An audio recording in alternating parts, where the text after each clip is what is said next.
Okay, guys, we're gonna get going now. Get one more thing quickly.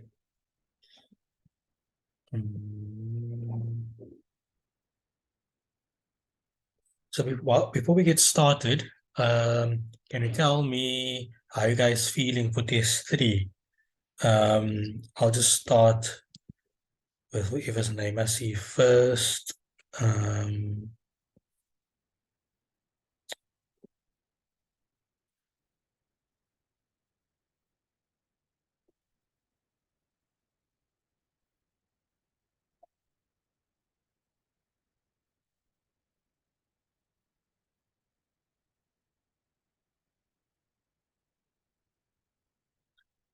okay, Kennedy. So how are you feeling at this point in time? Any challenges? What do you think is working well so far for you?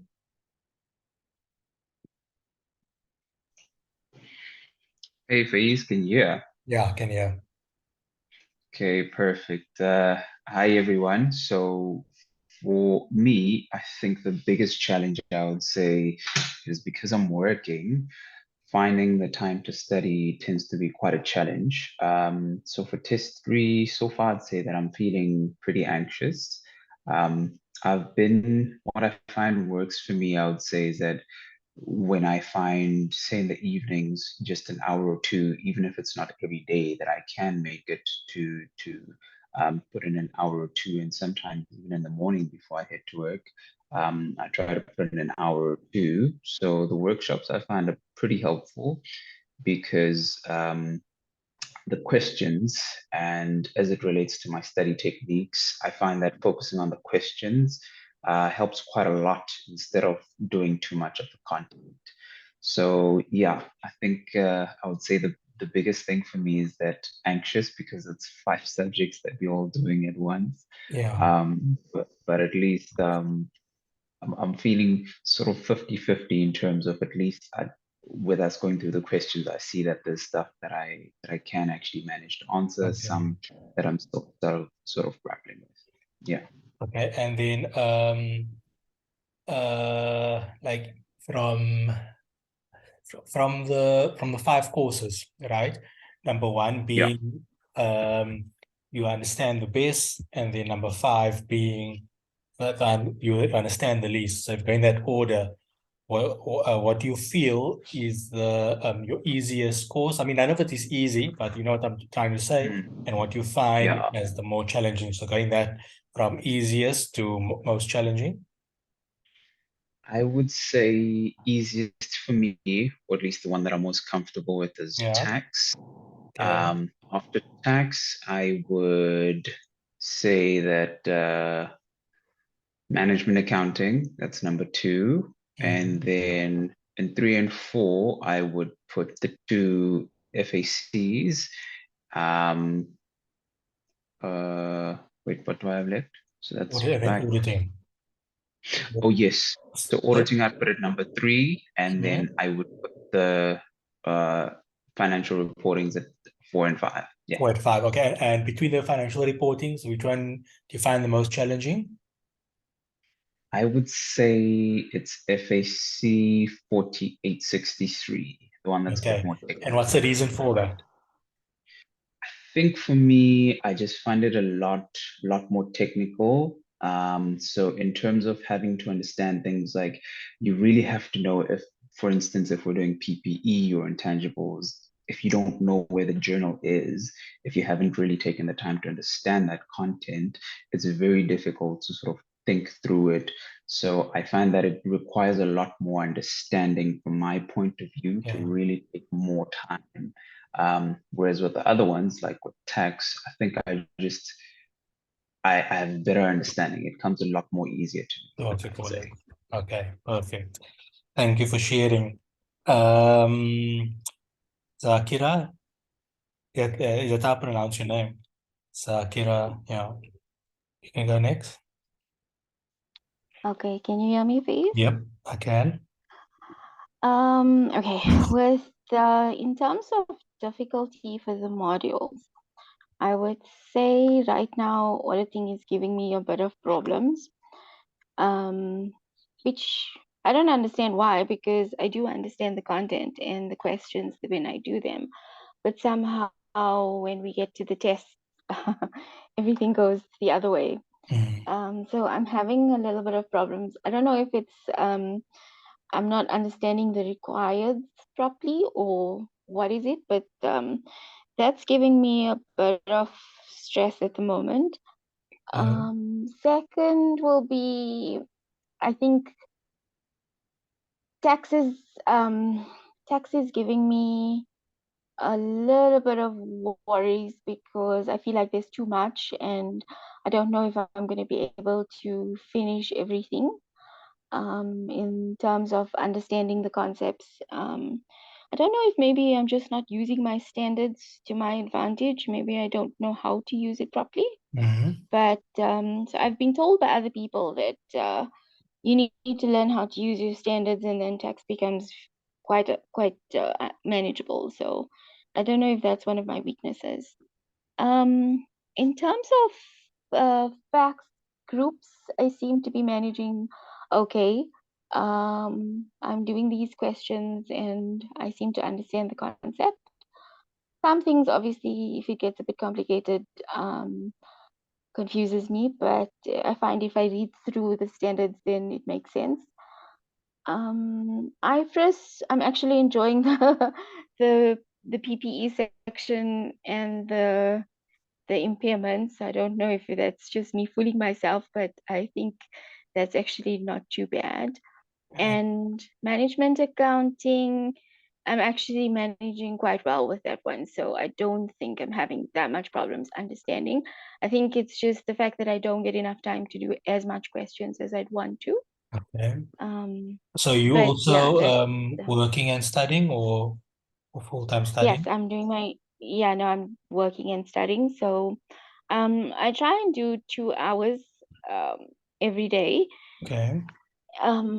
But obviously some days that you can't manage, or some days with load shedding it's a real Otherwise, problem or something. But I try and keep to a schedule, and then obviously on the weekends, um the only thing I do is just study. I just try and do as many questions as I yes, can. okay. And if something, yeah, and then what I tend to do is I do the questions, and then from there I see which sections that I'm having problems with, or which Okay. sections I'm not understanding, and then I tend to go over that again.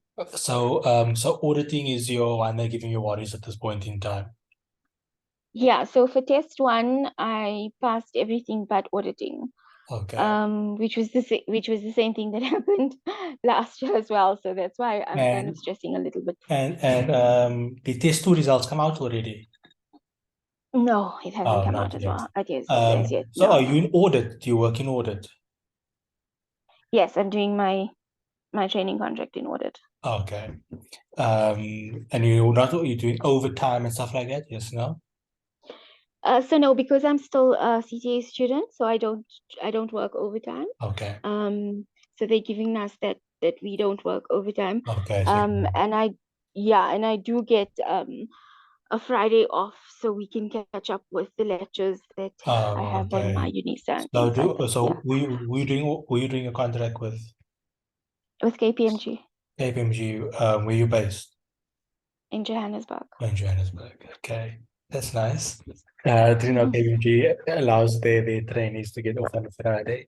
Um, but okay, that's lucky you. Okay.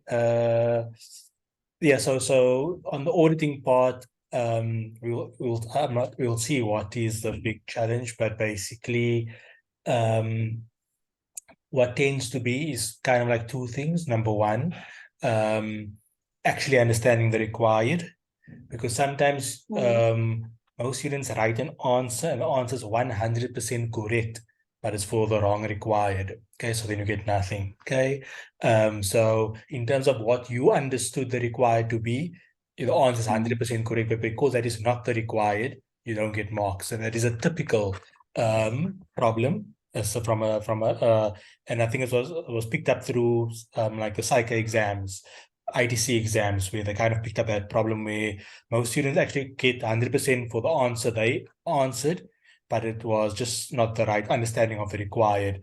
If their understanding of the required was the required, they'll score good marks. Okay, so that is spending time understanding the required, the nuances, and that is where you compare one question to another question, you'll tend to pick up the nuances. When if you do 3 to 5 questions and you of the same topic, and then you try to pick up the differences and the similarities between the requireds, you'll be able to see how the answer needs to look. The second thing would be, it slipped my mind now. That was the one thing I wanted to say. The second thing is just basically the wording, how you word your answer. So even though we write the right thing, so this was one of my struggles as well when I was a student. We write the right things, but it's not what they are looking for. But it's not really answering an auditing question.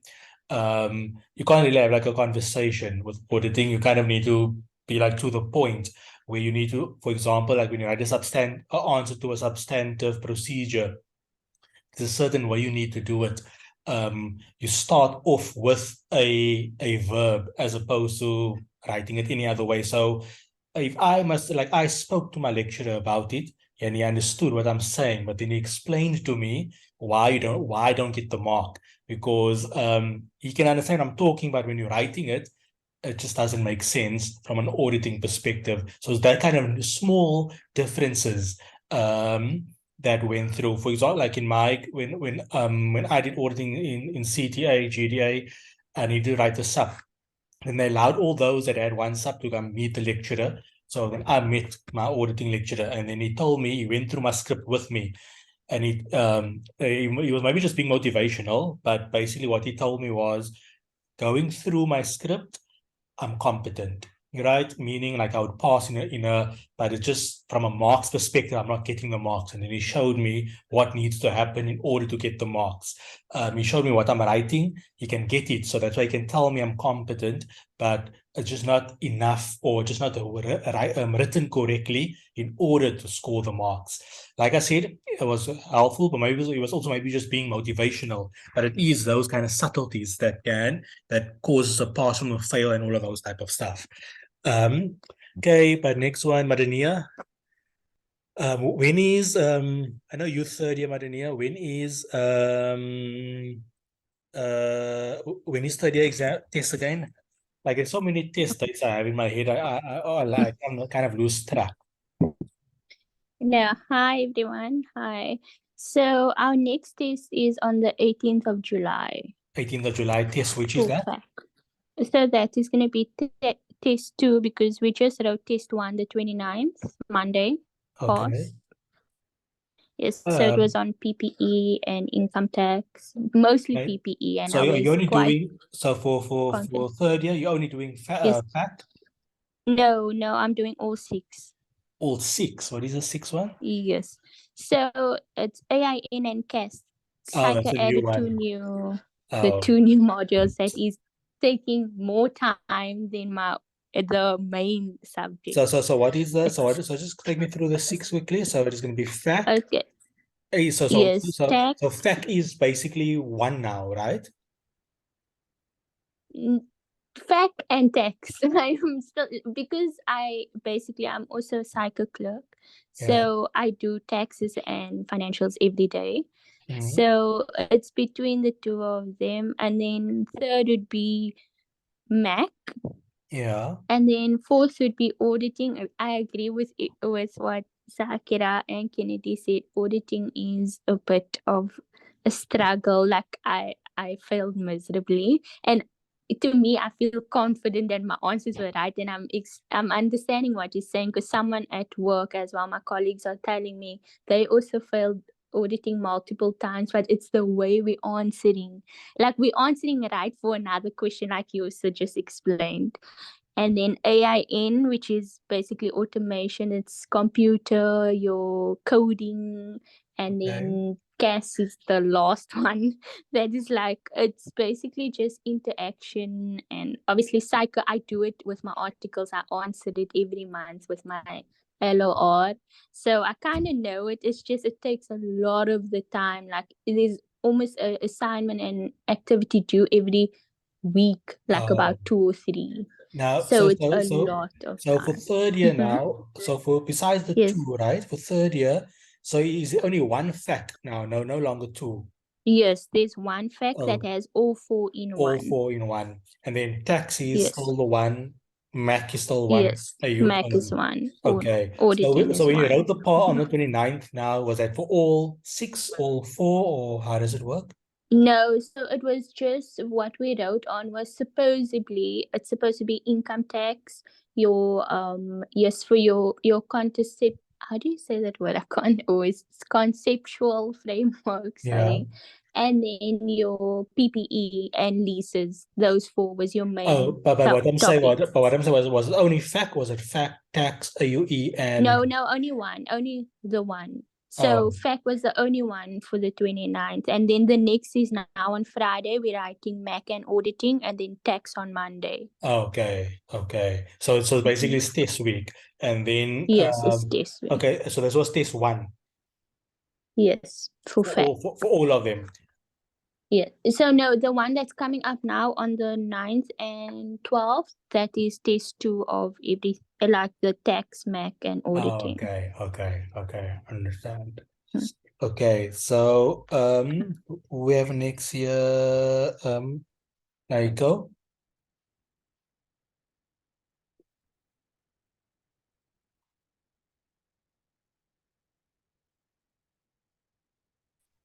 Hi everyone, Nico. Oh, Nico, is that how I say your name? Yes.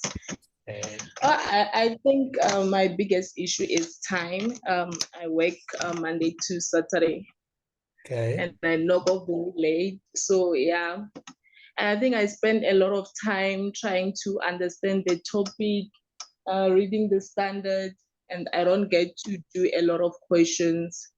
And I only realize that when we get to a test, because every time I feel like I should have done more questions, I should have asked for clarity, and yeah, I And realize that when I'm busy writing. as there's a typical student, I've been there as well. So I can understand how you feel.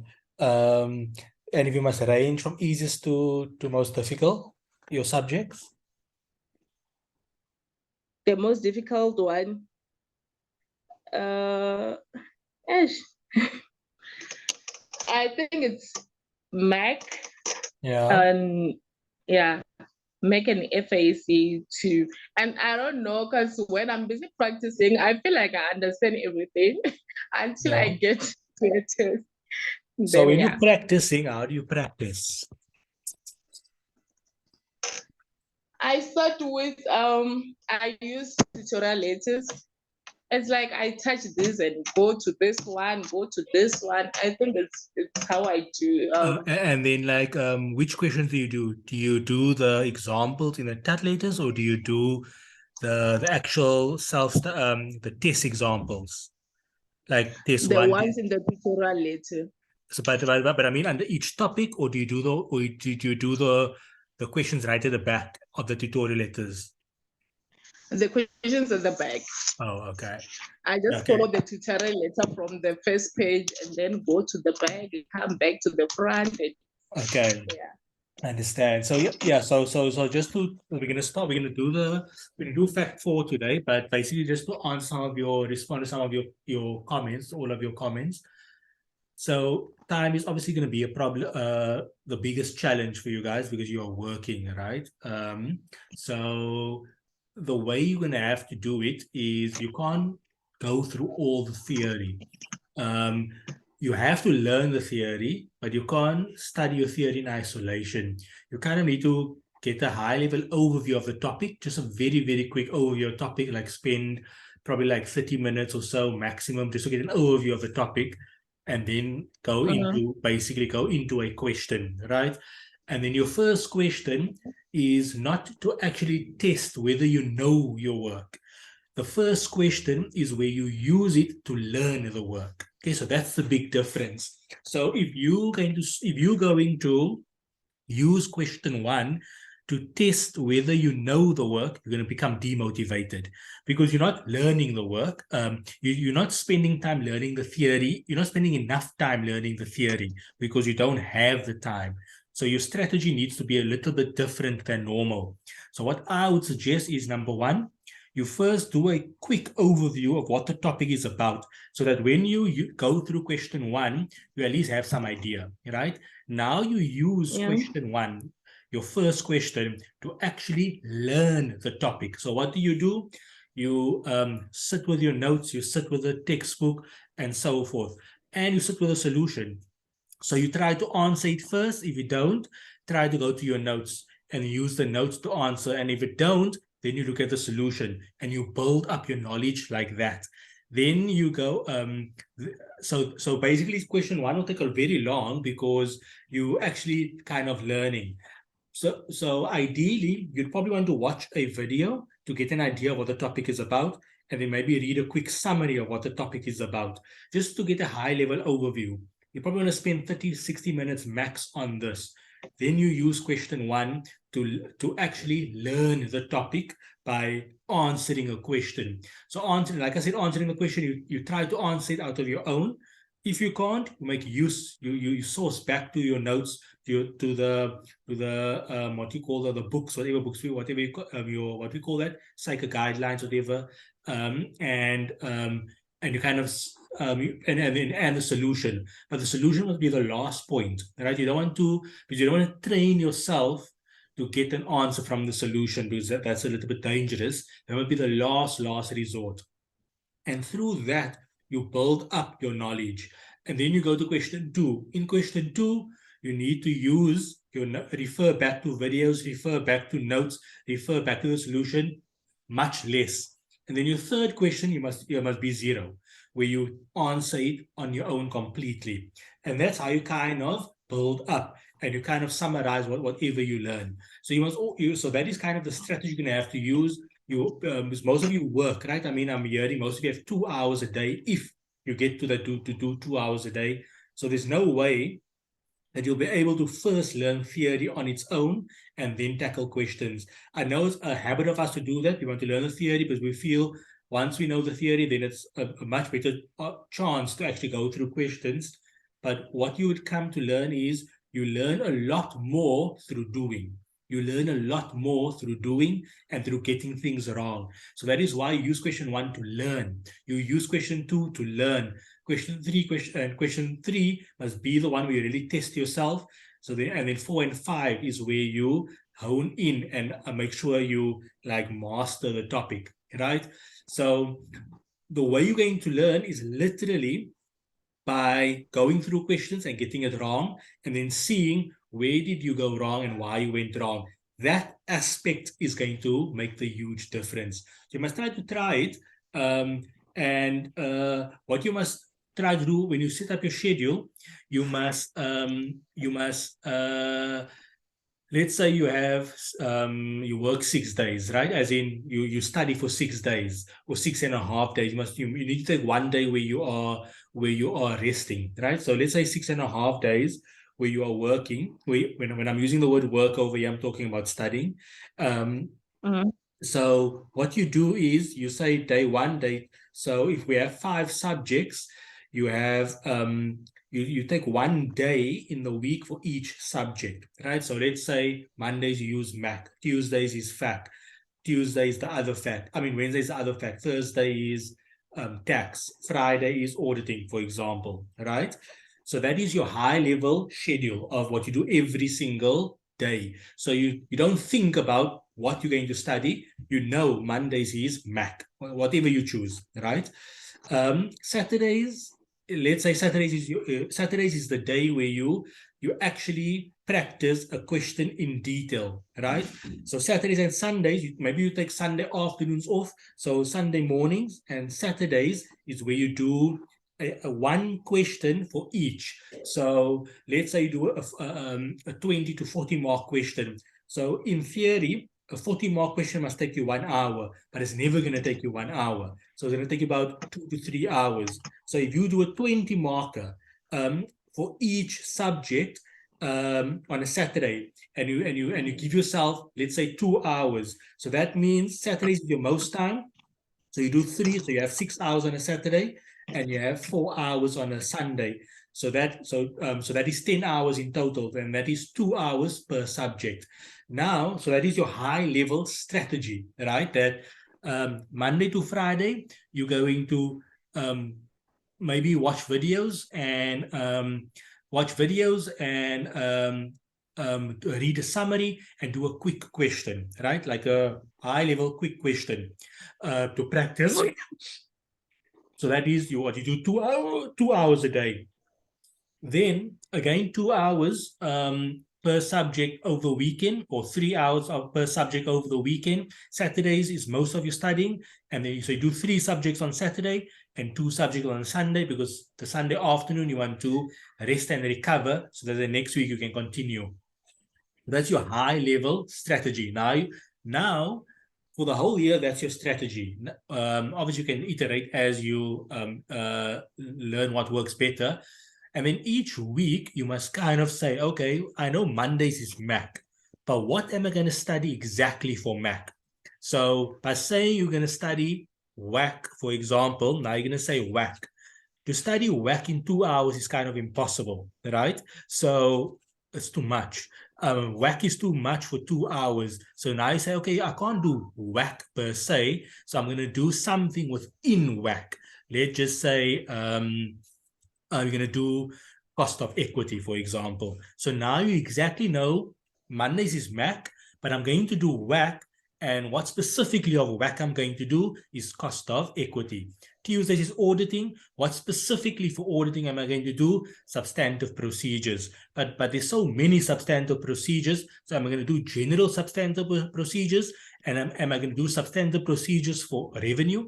Am I going to do substantive procedures for salaries and wages? And I'm going to do substantive procedures for financial instruments. So now you be specific, right? Because as you do, that will help you to gain some confidence. So now if you're going to say you're going to study WAC, WAC is so much. After 2 hours, you're probably going to get nowhere, because you feel you must go through the whole subject, the whole topic. So, but if you be a bit more specific and actually make it more manageable, that is kind of how you want to structure. The whole point is you want to build a rhythm. So every single Monday, it is a certain topic, a certain subject, and you just keep that going till it works out.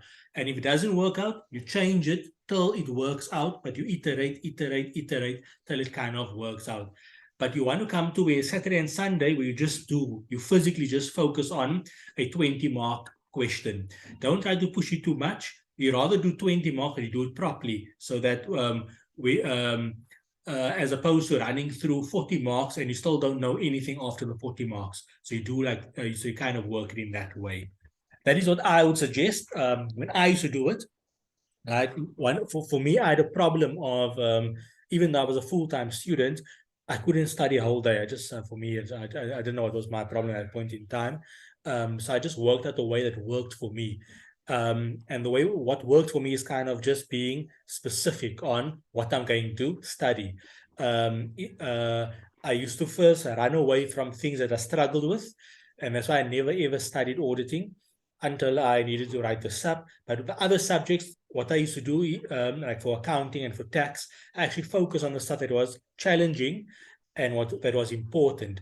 You don't have to know something 100%. You just need to focus on the 80% that is that comes through all the time. The nuances, you can lose those marks, it's fine. But you want to get the typical things that comes through, and then you build on from there. So if you focus on less, but the important stuff, then you will see it's going to build. All you need to do is to build that confidence and to build the momentum. Once you get going, you plan to do 2 hours, but because you're so stuck in when I say stuck, as in you are you're running in full motion, you will still end up studying for 3 to 3.5 hours, and you do much more than what you planned.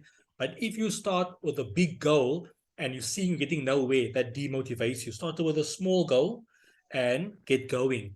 You will see the momentum will kick in, and you will actually just want to keep on going. And you end up, as opposed to studying for 2 hours, actually staying up for 3 to 4 hours, which ends up being a lot more productive. So you must kind of try that. But we're getting closer to your test, which is on the 13th, if I remember correctly. So you want to start practicing questions, but don't focus on a 40 marker. Focus on a 20 marks, and you sit for 90 minutes and you just try to answer it, and mark yourself. Identify, this is what I'm getting. This is what the solution is getting. Why? Where am I going wrong? And why am I going wrong? You will see that the aspect of identifying what you got wrong, where you went wrong, and why you went wrong, that growth is far superior than running through millions of questions. Just basically trying to understand what, why, and where you went wrong builds your understanding far, far better than running through a few questions. What you also want to train yourself to do is, so for example, I'm going to show you what I mean when I go through this question now.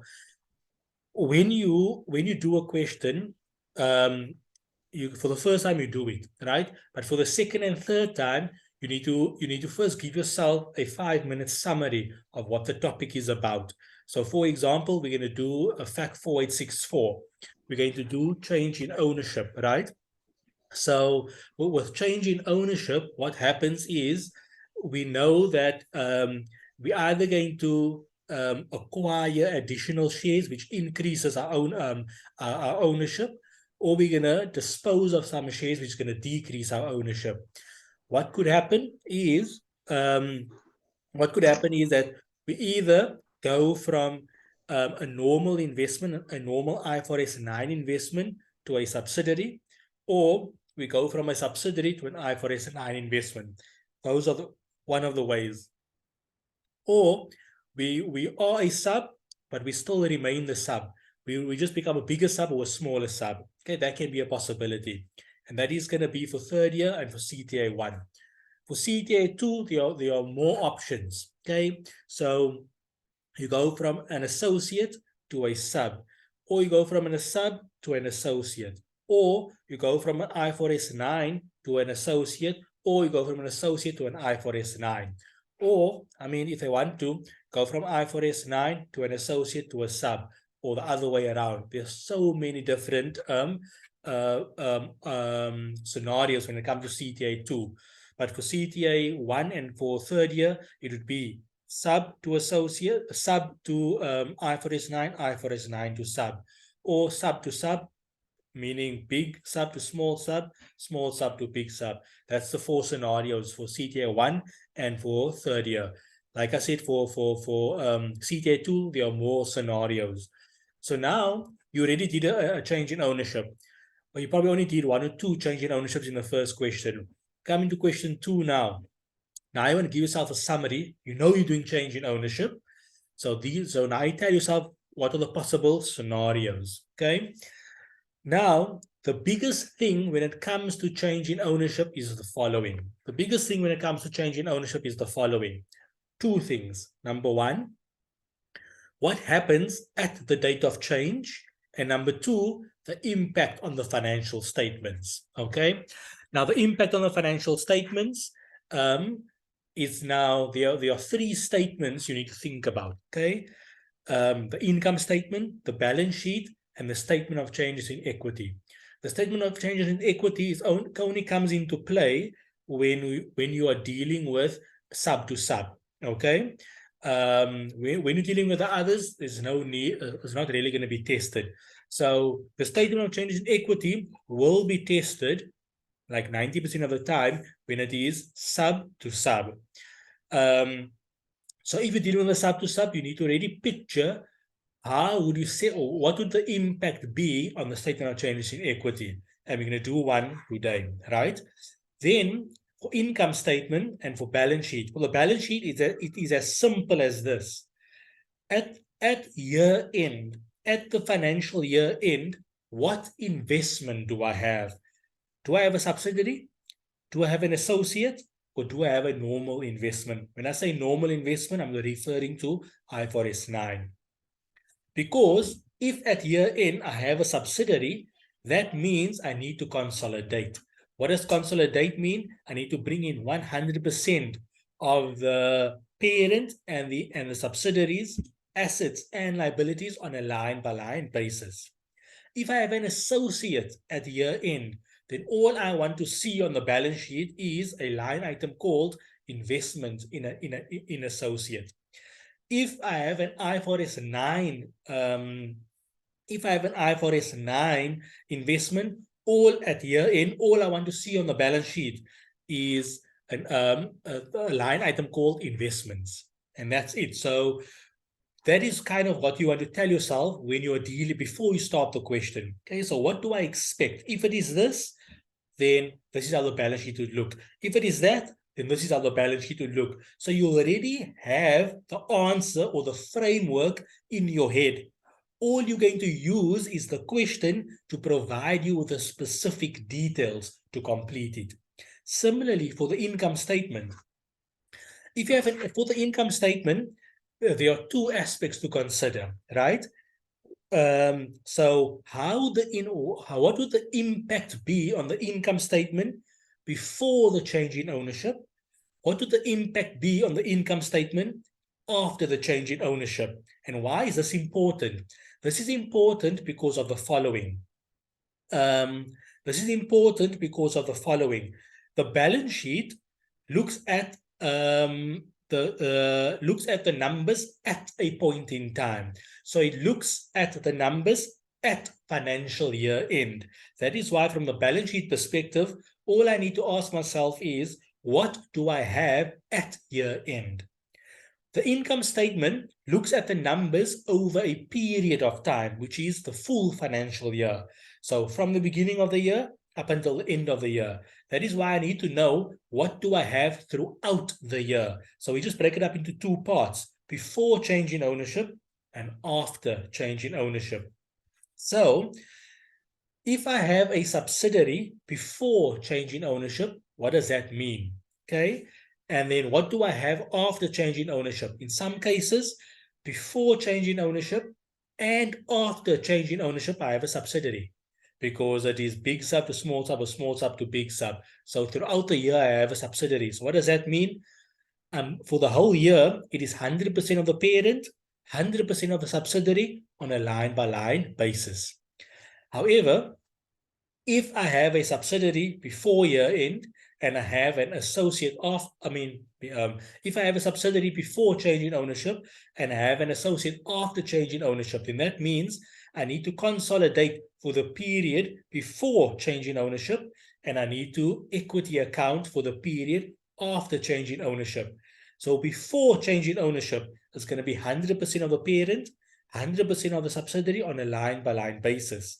But after change in ownership, I want to see one line item called share in associates profits, share in associates other comprehensive income. If it was a IFRS 9, if before I have a subsidiary and after I have an IFRS 9, once again, before I'm going to consolidate, but after there'll be nothing really. The only thing you'll need to take into account for IFRS 9 would be a fair value adjustment and a dividend income, if there was a dividend income, and that's it. So that is basically, I'm telling myself what the answer would look like if it is this, if it is that. So now I know what the answer must look like. All I don't know is the exact numbers. So that is what I'm going to use a scenario. I'm going to use the scenario to provide me with the details. So you want to get to that point. The way you're going to get to that point of being able to tell yourself what the answer would look like without having a question in front of you, without having the numbers in front of you, is if you practice and you start thinking, you build up a summary for yourself. You start thinking about how this answer looks like, and you can link it to the theory. You kind of build a summary for yourself, and you kind of build a framework of what the answers would look like. If it is this, if it is that, if you follow the process of when you mark yourself, you identify what you got wrong, where you went wrong and why you got it wrong, and then you try to rectify it.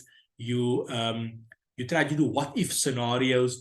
That by doing that whole process takes a lot of time. I can tell you, it takes a lot of time, but it actually gets you to a point before you start a question, you are able to answer it on a high level view. You have some kind of framework of answering it.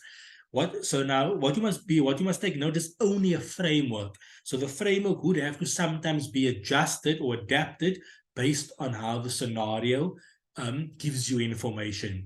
But at least from a high level point of view, you have some way of you have an idea of what needs to happen. How if you require a scenario or the numbers to answer a question, then you're not where you need to be. Okay, so that means you still need to do some work to get to that point, and also that is what's stopping you from finishing a question within time. So until you get to the point of you know what you need to do before even looking at the question, then that is going to help you to speed up what needs to happen. I mean, you just need to at least be 60 to 70% of your way at that point. You don't have to know everything in detail, but just have a high level view of how you'd go about answering a question, how you'd set it up, what would you need. If it is this, what will you do? If it's that, what will you do? If you get to that point, then you will see things will come a lot easier. As you read a scenario, you'd be able to pick up and you will be able to finish a question within time. But the way you're going to get there is to do 1, 2, 3 questions like really, really deeply, really, really thoroughly. Like literally, you probably spend a whole day doing one 20-mark question, one 50-mark question, whole day. Then you get to that point.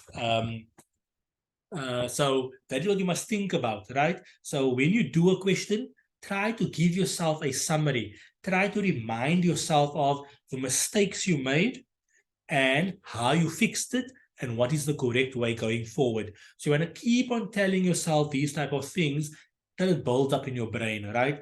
It automatically, your subconscious will store it so that your subconscious will then bring it forth once you come across it again in another question and so forth. You're not trying to remember what you did. You're not like forcing yourself to remember what you did, but rather your subconscious automatically brings forth what you have learned and gathered. Okay.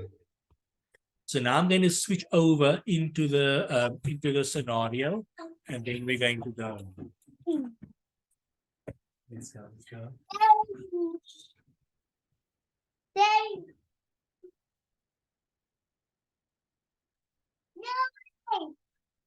No way.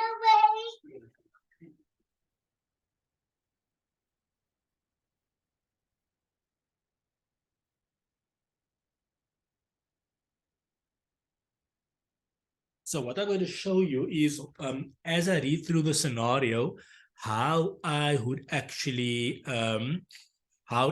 make notes for myself on the paper. I'm going to do it in Excel, so I can't show you on paper. I just want to see what's happening here.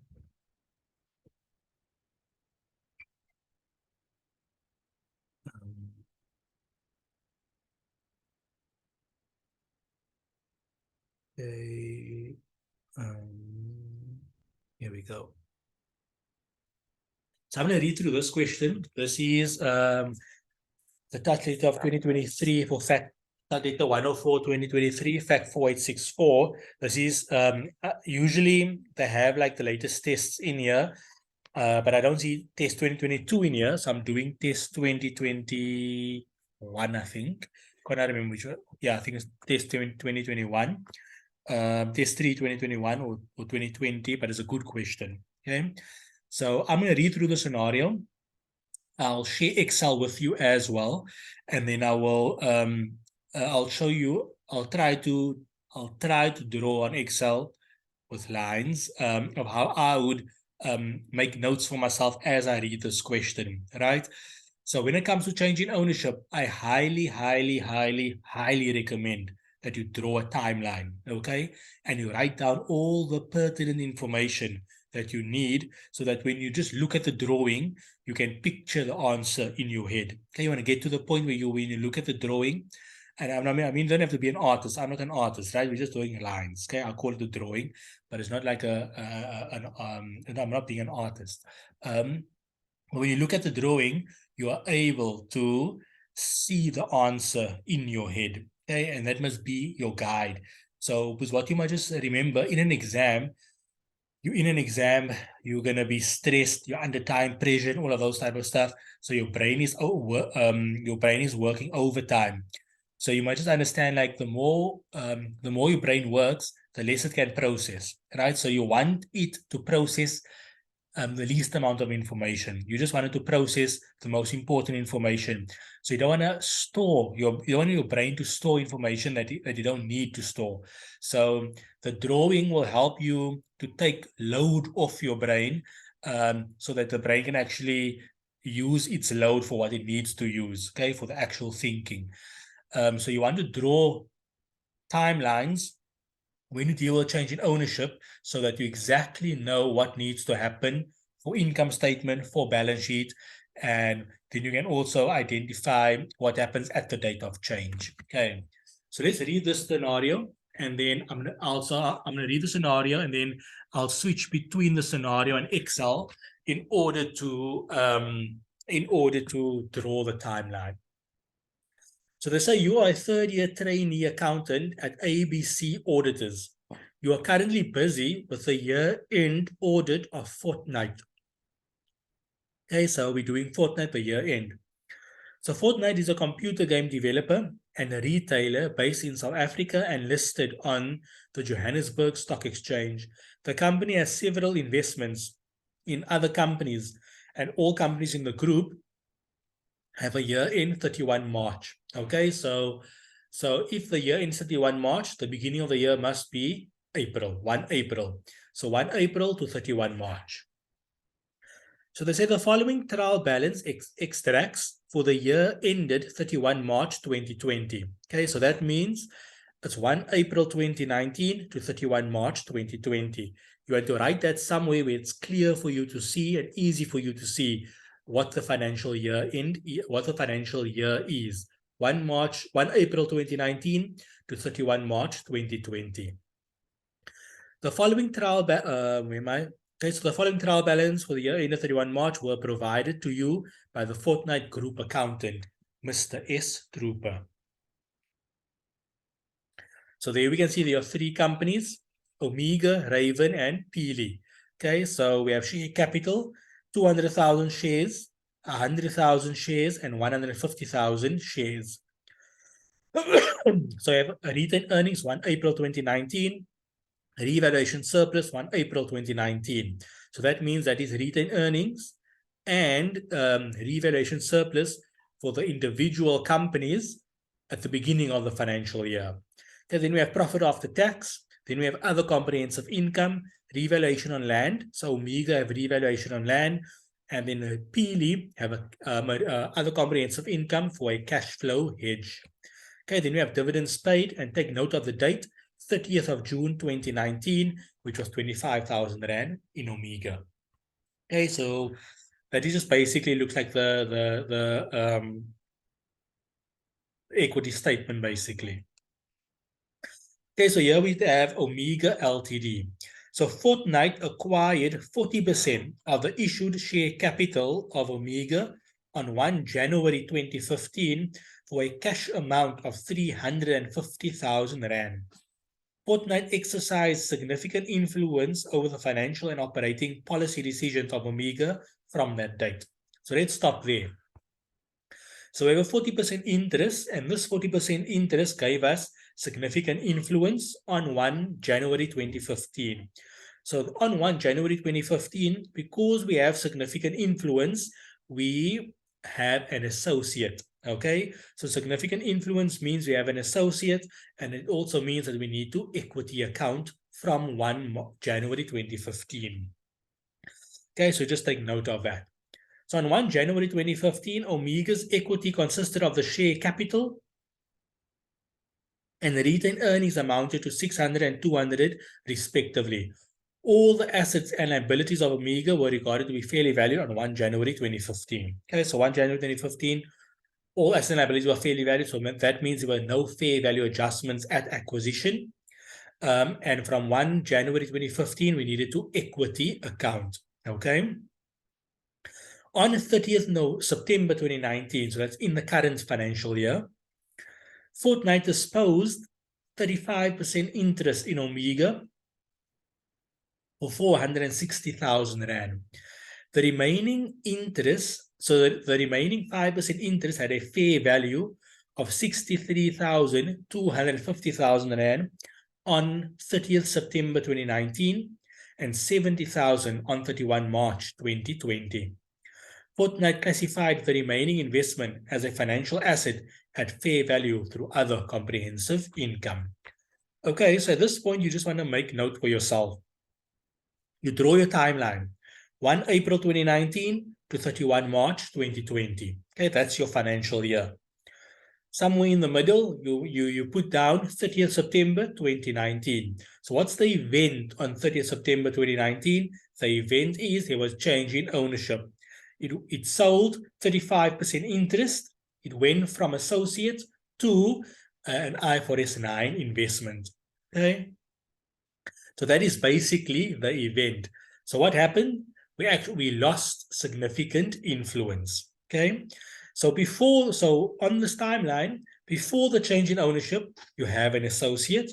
On this timeline, after the change in ownership, you have a normal investment. Okay, so that is basically what we see.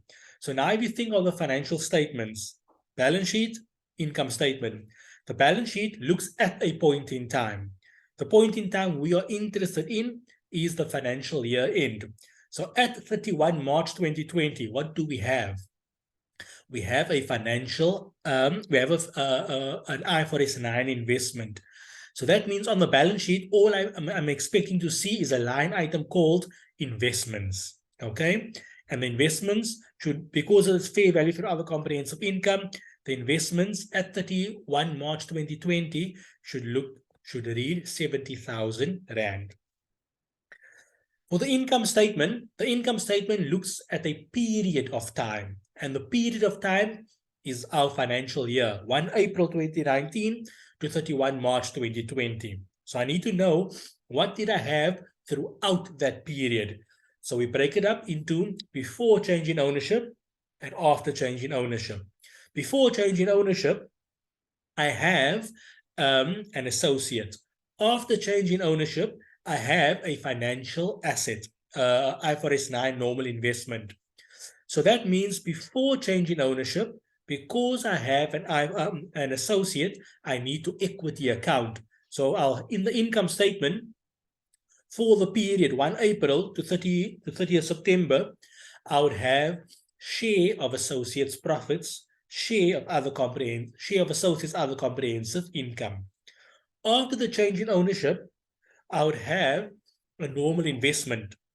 So all I'm going to see is a fair value adjustment. So in this case, there will be a fair value adjustment through other comprehensive income. And if there was a dividend, it doesn't seem there was a dividend declared, so then I won't have dividend income. But that is basically the picture I'm telling myself. So I already know what I'm expecting to see.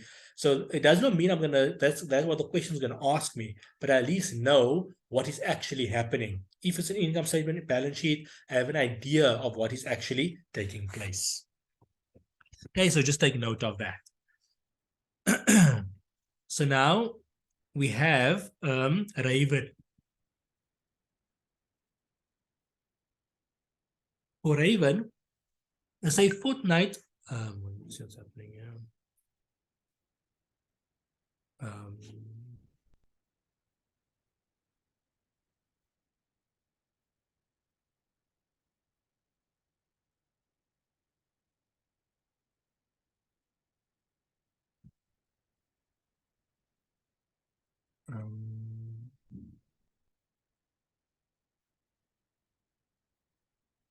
Okay, I just want to see.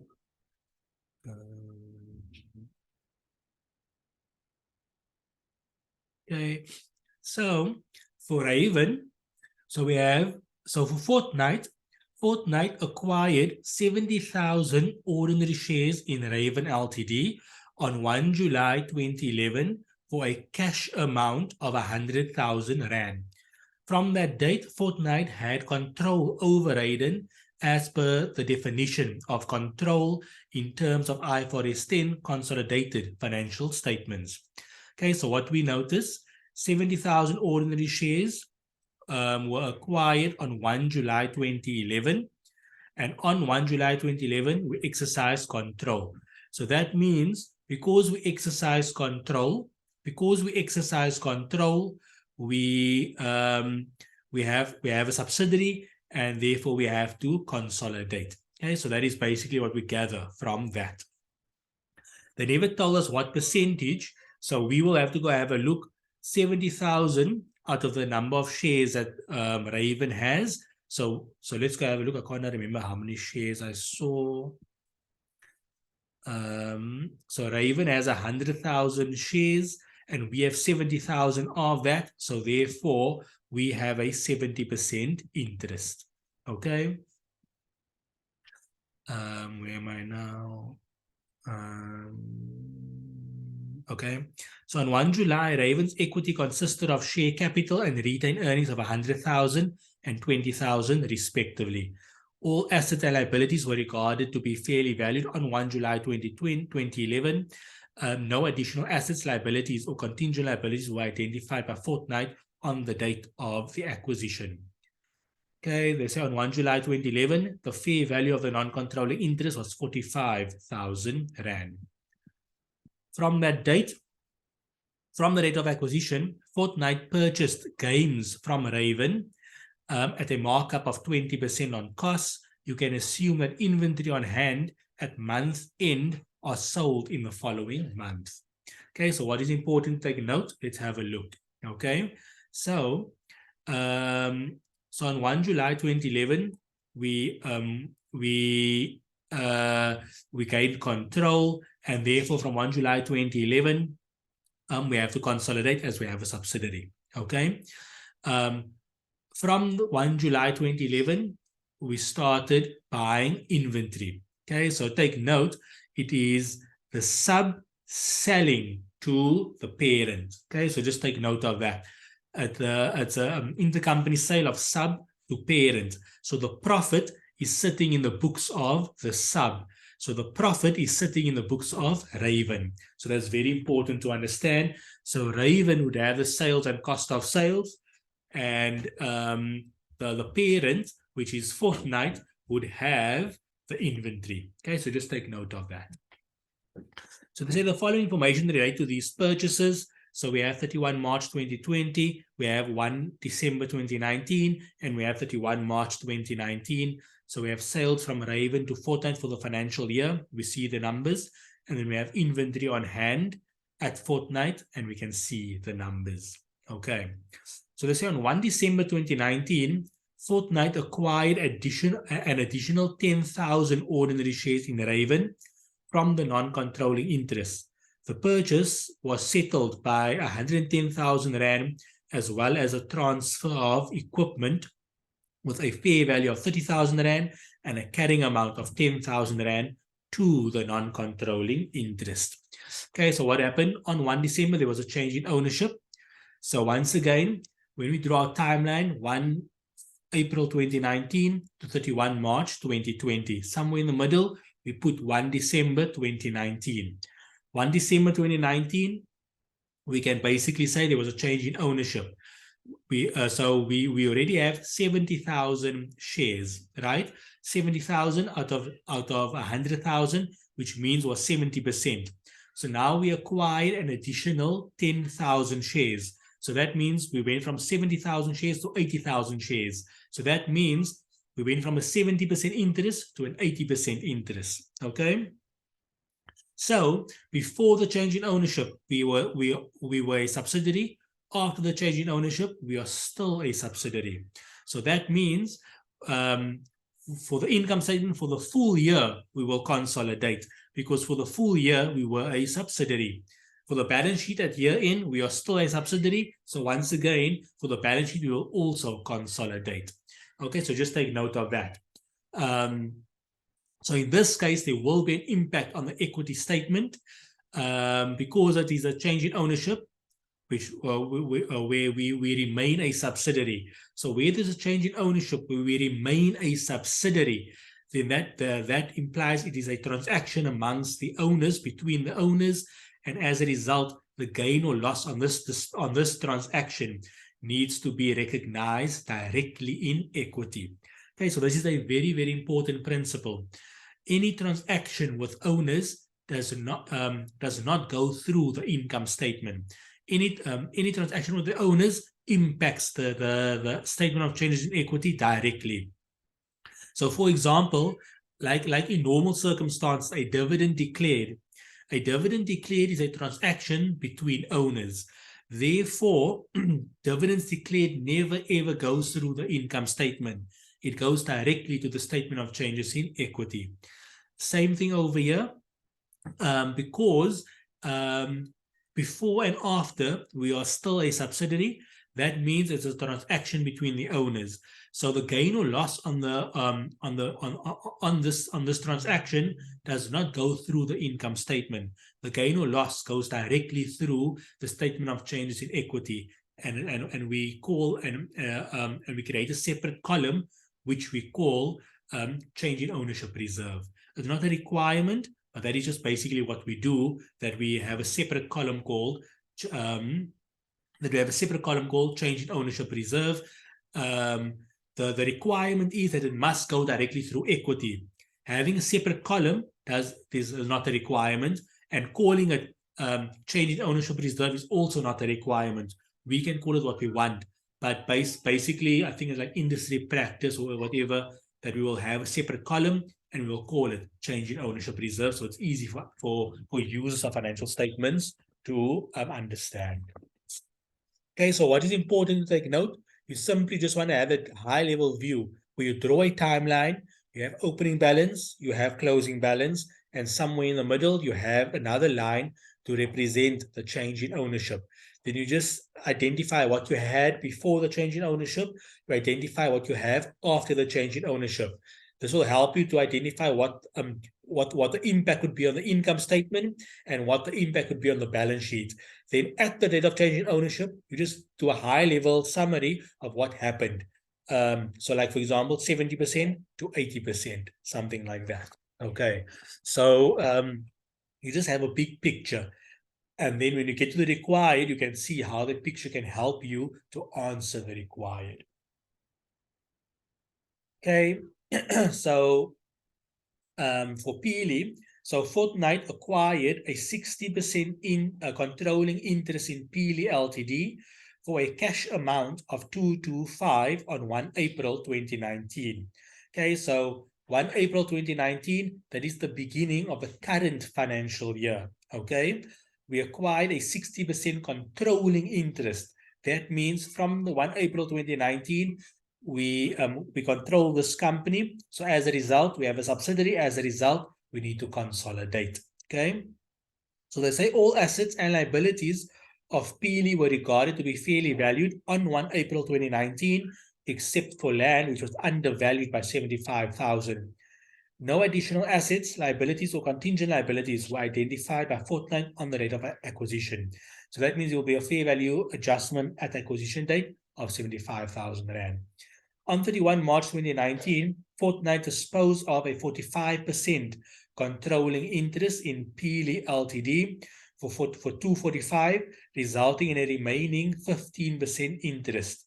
Okay, so now once again, we have a normal investment. The fair value of Peely share price was as follows on the different dates: 31 March 2020 and 1 April 2019. So we see the dates. Okay. So additional information. So they say all group companies' income and expenses accrued evenly during the current financial year. So that's important because we have change in ownership.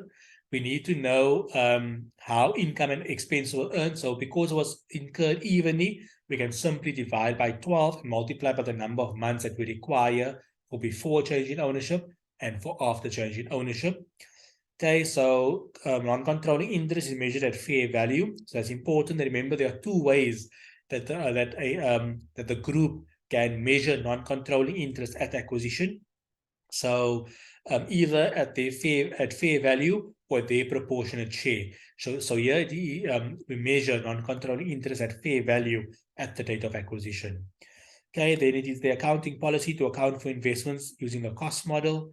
And so that's important. So it is the policy of Fortnite Group to realize revaluation surplus on the disposal on underlying assets. So for revaluation surplus, there are three ways to treat it. Okay. So treatment number one is when something goes to revaluation surplus, it will stay there forever and ever. Okay, nothing will happen to it. It will remain there forever and ever until the company comes to an end. Okay. The second way to treat it is as you benefit from the asset, as you benefit from the asset, you take it out of revaluation surplus and you transfer it to retained earnings. That's the second way. Okay, so you don't have to worry about that way. It's not applicable for us anymore. It's still an option in the accounting standards, but we don't get tested on it. Okay, and the third way, which is going to be the most common way you're going to be tested on, is that you transfer from a revaluation surplus to retained earnings once you sell the asset. Okay, so when you dispose of the asset, you can actually then you will take any gain or loss out of revaluation surplus, and you will transfer it to retained earnings. So that is the policy in this case. Okay, and then here we have the rates, which is 27% and 80%. Okay, so just take note of that. Okay, so we're gonna focus on this, and then we will do these two tomorrow in tomorrow's lesson. Okay, so they say the group accountant of the Fortnite Group Ltd, Mr. Estrooper, requested your assistance with the following matter. Mr. Trooper vaguely remembers from his university studies that the additional share purchase in Raven Ltd, so now we know we're dealing with Raven, should be presented in a change in ownership reserve in the statement of changes in equity. However, when he consulted his SAICA handbook, he could not find any reference to a change in ownership reserve. Write an email. Okay, so take note, you're writing an email to Mr. Trooper to explain, in terms of the International Financial Reporting Standards, how the additional share purchase in Raven Ltd should be presented. So take note how it must be presented in the consolidated statement of changes in equity of Fortnite Ltd. Please note your discussion should also include calculations. So for 13 marks, we're going to try to answer this. But as normal, I'm going to give you 10 to 15 minutes to come up with an answer, and then you present it to me, and then we go with it together. Okay? So I was going to stop sharing here. I'm going to put the three of you in the same group.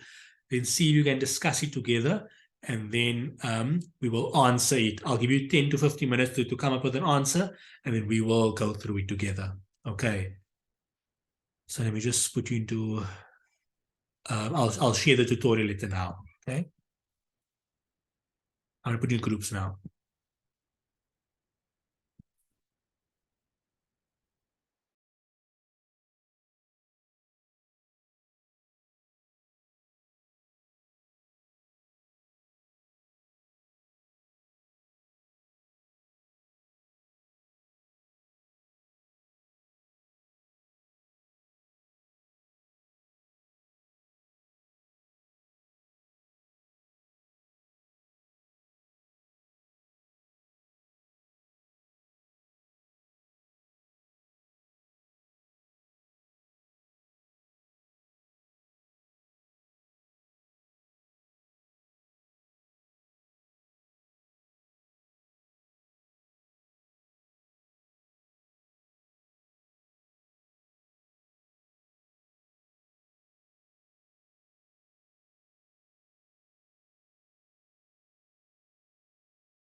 We'll give you a few more minutes and then we will continue, okay?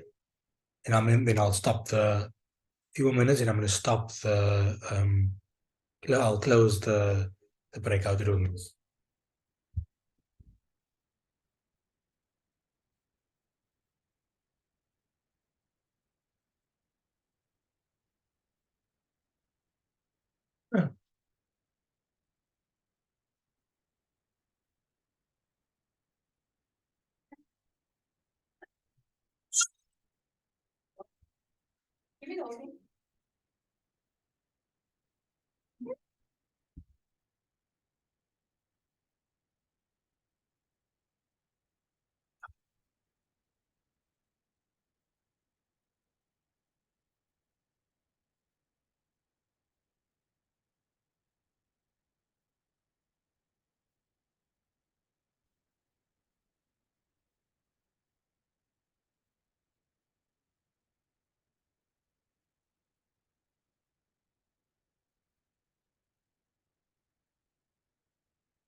Okay, who's gonna take us through it? What you discussed?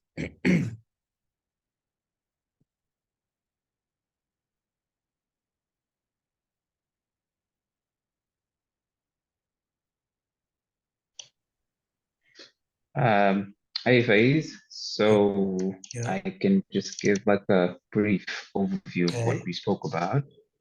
So the first thing we touched on was that because it's an email, we need to get the communication mark. So the layout is going to be important, which means that Yeah. we would need to structure it as an email. We introduce ourselves either like as a trainee, we put the subject, and then you've got the date, and then the layout of your email. Yeah. That's the first mark. And then after we've got the email, in terms of actually answering the question, we touched on the first thing being the fact that we mentioned, as you were saying earlier as well, that because it's an additional 10,000 and Fortnite already had control before that additional 10,000 shares purchase, it's going to be a transaction with the owners in their capacity as owners. Yeah. And I suppose touching on that as well, it would mean that that additional 10,000 ordinary shares that they purchase, in a sense, they sort of purchasing from NCI. So NCI is actually going to decrease Just lost you there. by 10% since there's 100,000 shares issued by Raven. And then the part we weren't too sure about was in terms of the presentation and calculating how to actually disclose, how to actually present that additional share purchase. Where we got to, I think, was the first thing we would do is to try and calculate NCI's value as of 1st of December 2019. I'm losing you. That would be, sorry, Faiz, can you still hear? Yeah, I can hear you now. Okay. Yes. So I think where we got to was trying to calculate what the value of NCI on the 1st of December 2019 would be so that we could calculate a what 10% change would be of that so that we can calculate the value of that and then compare that with the amount that was paid for those 10,000 ordinary shares. Okay. And I think where we got to was the first thing being that the fair value of NCI on acquisition was 45,000. So we would start with that, excuse me, the 45,000, and then we would add the post-acquisition retained earnings, Yeah. which would be, I think the retained earnings on 1st April 2019 is 660. So we would take the 660,000, subtract the pre-acquisition or the retained earnings on acquisition date, then multiply that by 30%. And then we would also need to add the current year's profit and then attribute the NCI's share to that amount. So that's where we were sort of still discussing, but we sort of Okay. got confused a little bit. So that's perfect. So now we will go through it together now, and we can answer it and we can see. Okay. So let me just get Excel open.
Okay.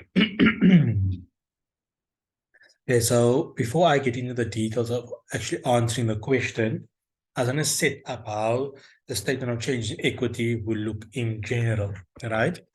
So the statement of change in equity would basically, the whole point of the statement of changes in equity is to do the following. Okay, so the whole point of the statement of changes in equity is to do the following. Okay, so what is it? It is to, how can I say now? It is to reconcile the opening balance to the closing balance. You're basically explaining to the users of financial statements, how did the opening balance go from the opening balance to the closing balance? Okay, so that's the whole point of the statement of changes in equity. Okay, so basically it's going to be opening balance, and you want to explain to the users of financial statements, how does it get to its closing balance? Okay, each column over here would represent an equity balance. So our typical equity balances would be ordinary share capital, retained income,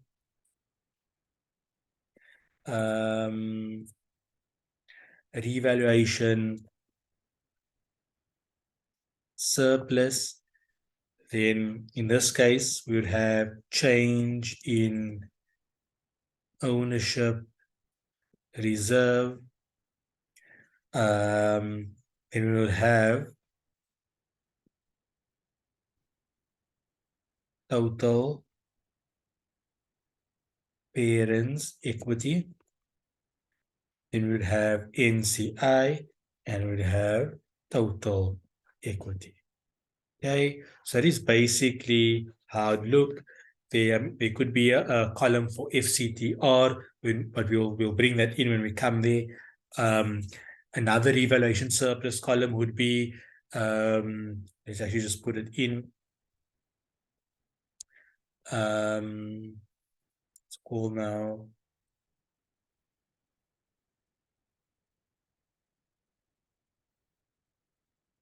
Okay, mark-to-market reserve. Okay, so revaluation surplus and mark-to-market reserve, basically the same thing. They are both revaluations. Okay, this one is typically the revaluation on land. This one is typically a revaluation or fair value adjustment on financial instruments that is measured at fair value through OCI. And then we have change in ownership. Okay, so that is typically how this would look like. Then we have NCI, and we would have the total column. Okay. So what could happen over here is just basically different types of movements. Okay, so what can cause retained earnings to change? What can cause revaluation surplus to change? What can cause mark-to-market reserve to change? What can cause change in ownership to change? What can cause NCI to change? Okay, so those are the typical things. Okay, so our typical things would be total comprehensive income. Okay, total comprehensive income. But that is made up of two specific line items, which is basically profit or loss and other comprehensive income. Okay, so that is what can change. So total comprehensive income, profit or loss impacts retained earnings. Other comprehensive income would impact revaluation surplus and could impact mark-to-market reserve. Okay, then similarly, other comprehensive income could impact NCI. Profit or loss could impact NCI. Okay. Then we could have, when you acquire a sub in the current financial year, then we'd have a line item called acquisition of sub. Okay. Okay, so then we would have acquisition of a subsidiary. So when you acquire a subsidiary during the current financial year, you'd have a line item called acquisition of subsidiary, and the only column it would impact is NCI. Okay, so acquisition of subsidiary, the only column it would impact is NCI, and that number would be NCI at acquisition. So this number would be NCI at acquisition. So it would be, and remember, NCI at acquisition could be measured in one of two ways, either measured at fair value or measured at their proportionate share. Okay. Then another line item could be disposal of subsidiary. Okay, so a disposal of a subsidiary, that would, so a disposal of a subsidiary, what would that be? When you, so a disposal of a subsidiary is when you lose control, when there is a loss of control.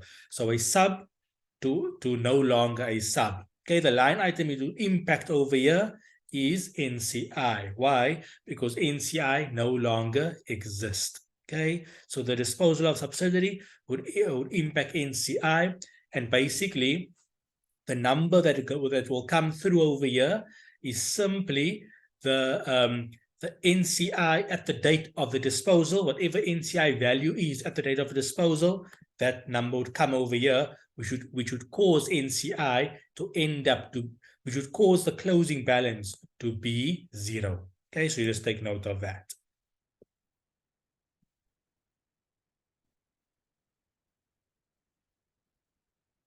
Okay, then we could have a line item called change in ownership. Okay, I'm gonna call it change in ownership. So basically acquisition.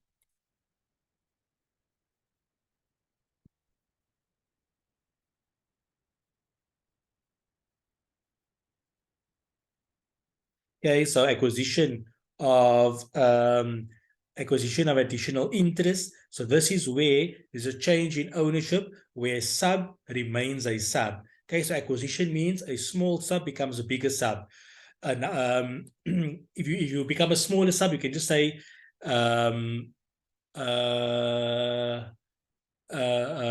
disposal of portion of interest, something like that. Okay, we can look at the inner solution, what's a typical wording. Okay, or you can simply just call it change in ownership, doesn't matter. Okay, change in interest or something like that.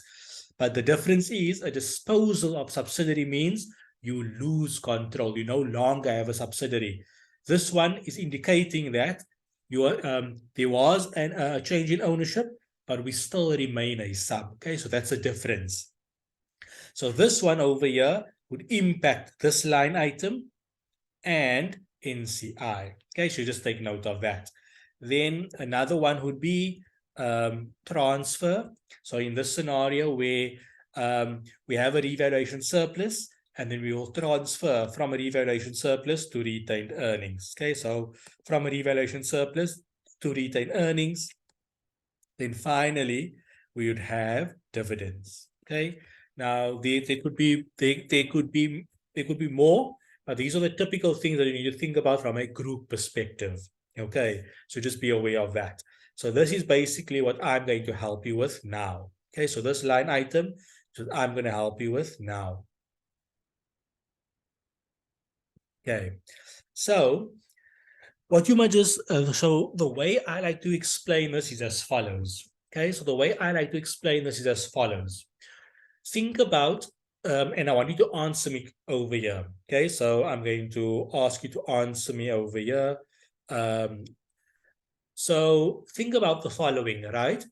If you were to dispose of an item of PPE, how do you go about calculating the profit or loss on the disposal of PPE? Hey, Madania, Nico, Kennedy, how do you go about calculating the profit or loss when you dispose of an item of PPE? I think that should be proceeds less your carrying amount. Correct, right? So when we calculate the disposal of PPE,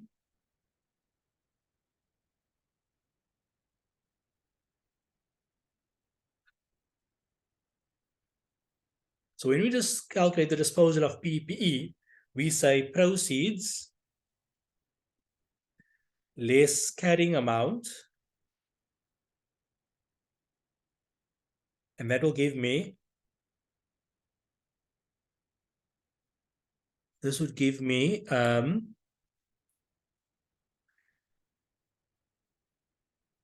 profit or loss on disposal.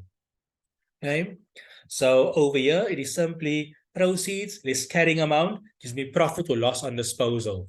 This is when you sell PPE. So proceeds, whatever you sold it for. Carrying amount is cost price minus accumulated depreciation, and then you get this profit or loss on disposal. Now the same thinking happens over here.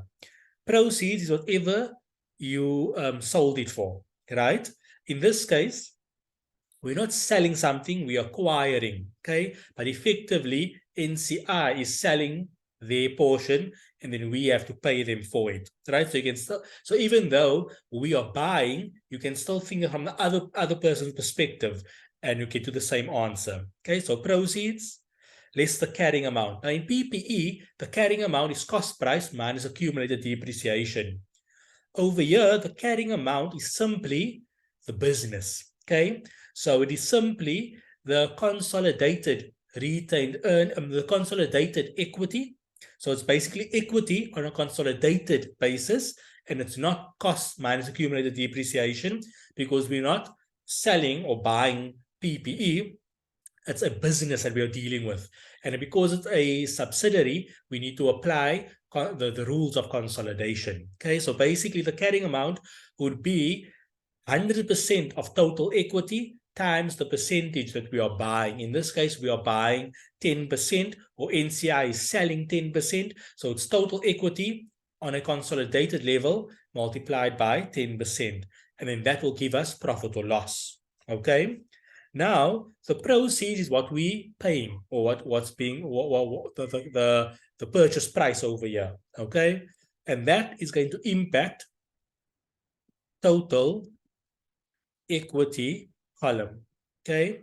So this is here consideration.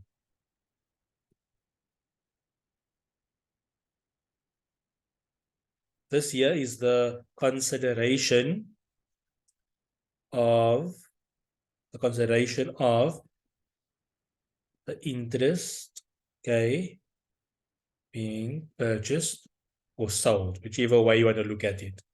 Okay, so whether you're buying or selling is the same thing. Okay, the carrying amount, this is going to impact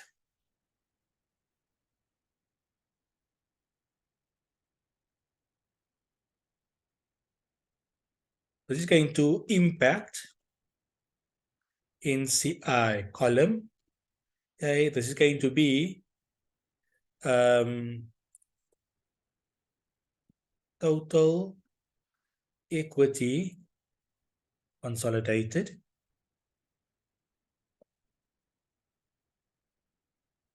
times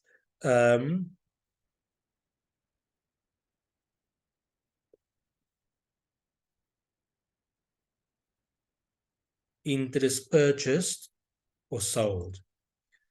This over here is the difference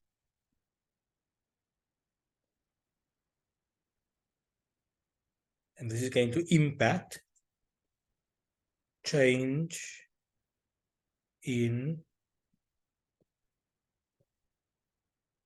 ownership reserve column. Okay, so that is basically what's going to happen over here. So this number over here is going to go, so is going to go over there. Okay, this number over here is going to go there. That number over here is going to go over there. Okay, so now we just need to work it out. So let's go about working it out. Okay, and then I'm going to talk you through how to answer the email, but you can look at the solution, how to go through the email. Okay, so let me go to the scenario. So here we can see the purchase was settled by cash 130, as well as a transfer of equipment with a fair value of 30,000 Rand and a carrying amount of 10,000 Rand to the non-controlling interest. Okay, so the consideration. So the consideration is going to be the 110, the cash amount, plus the equipment. Now we have a choice.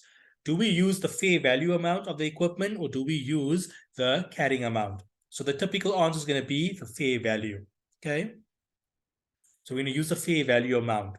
The only time you don't use the fair value amount for a situation of this nature, the only time you don't use the fair value amount for the situation of this nature is because what's happening, we're paying 110,000 Rand and we're also giving equipment. If the equipment had to stay in the business after the purchase, then we have to use the carrying amount. But because the equipment is not remaining in the business, it is actually going to the previous shareholders, which is the non-controlling interest, we then have to use the fair value. So you will read in IFRS 3 under consideration. Okay, so you will see consideration of purchase or something of that nature. I can't remember what was the terminology used, or consideration transferred. I think that's the heading. In IFRS 3, they talk about the situation. So it all depends what's happening with that equipment. So even though the parent is giving equipment, if the equipment must remain in the consolidated business. So for example, all that's happening is the equipment is moving from Fortnite to Raven.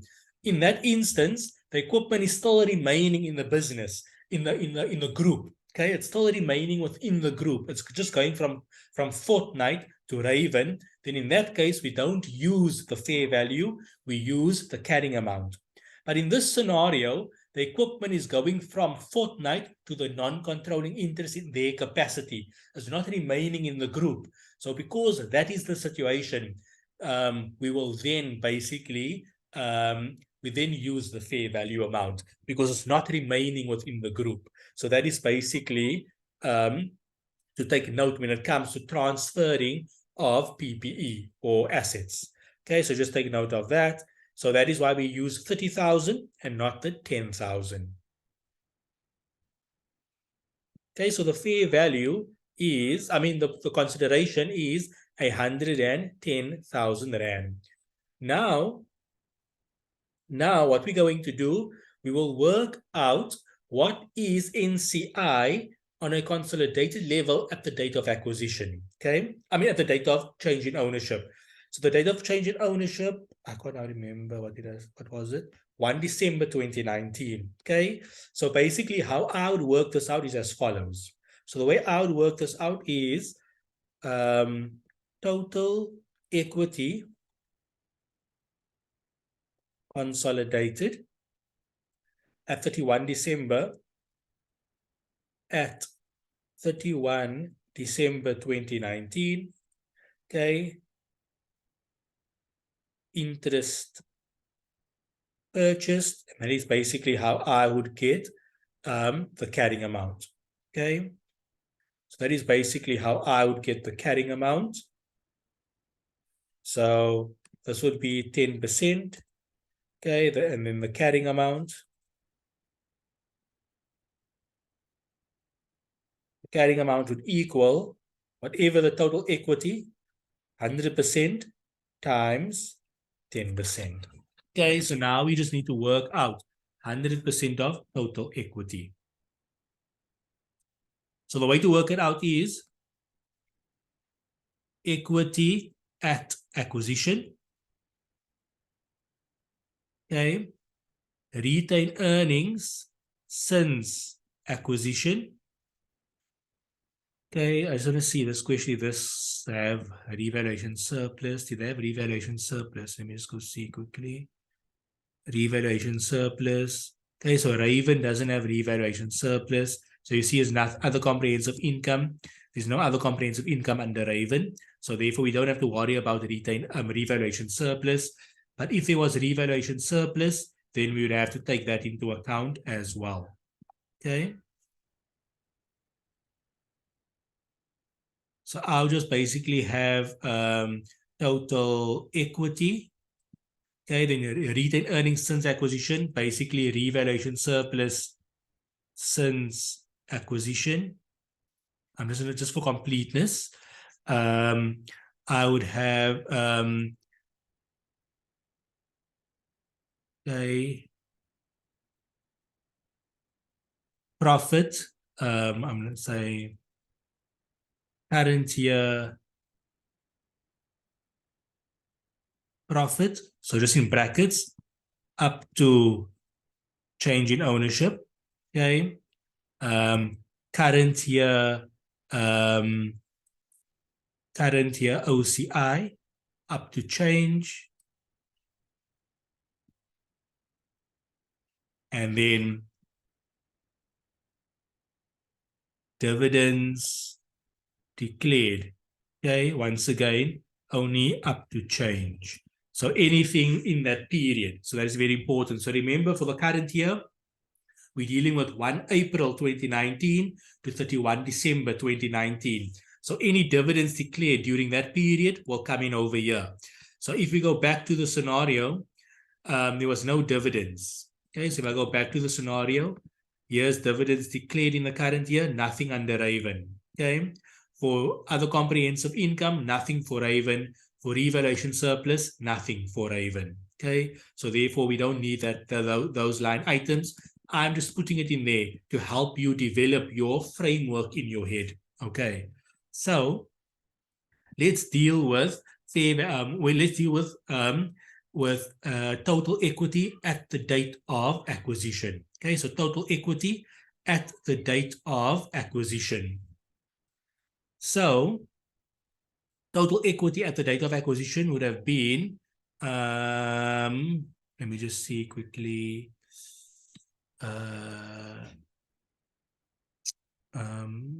Where is this now? Yeah, so total equity at the date of acquisition. So on 1 July 20, Raven's equity consisted of the following: 120. Okay, so 120,000 Rand. So total equity at the date of acquisition is 120,000 Rand. What's important to take note over here, if there's fair value adjustments, you must just make sure this is the fair value, the fair value adjustment at acquisition. Okay, so in this case, there were no fair value adjustment at acquisition because everything was fairly valued, so we can simply just use that amount. Okay, so just take note of that. So that is important to be aware of. Okay, next it is something else now. Okay, so we know there was no fair value adjustment at acquisition, so we're happy with that. Okay, we're most likely going to have to bring this in. Okay, we're most likely going to have to bring that in, but we'll deal with that just now.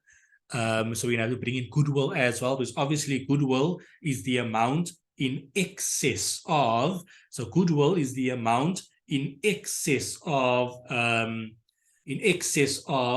how can I say, so goodwill is in excess of the equity amount. So that is why we need to bring in any fair, we need to bring in goodwill. So I'll deal with this just now. Okay. Okay. And then we need to also bring in any this intercompany transactions. Okay, so that's very important to understand. We need to bring in this intercompany transactions, but we will get there now. So now let's work out retained earnings. Okay, so now we're going to work out since acquisition retained earnings. So the since acquisition retained earnings would be as follows: retained earnings at the beginning of the current year minus retained earnings at acquisition. So we know retained earnings at acquisition is 20,000 Rand. So now we need to bring in retained earnings at the beginning of the current year. So retained earnings at the beginning of the current year is 660. Okay, so just take note of that. So retained earnings at the beginning of the current year is 660. Retained earnings at acquisition is 20,000 Rand. Then we need to take into account any intercompany transactions. Okay.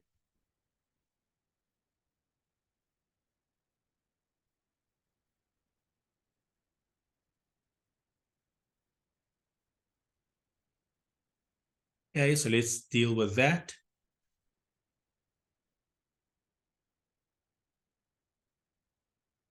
Okay, so we have 120. Revaluation surplus, we know there's nothing in this question, so I'm going to put in 0. OCI, we know there's nothing in this question, so I'm going to put in 0. And dividends, I'm going to put in 0 because we know there's nothing in this question. Okay.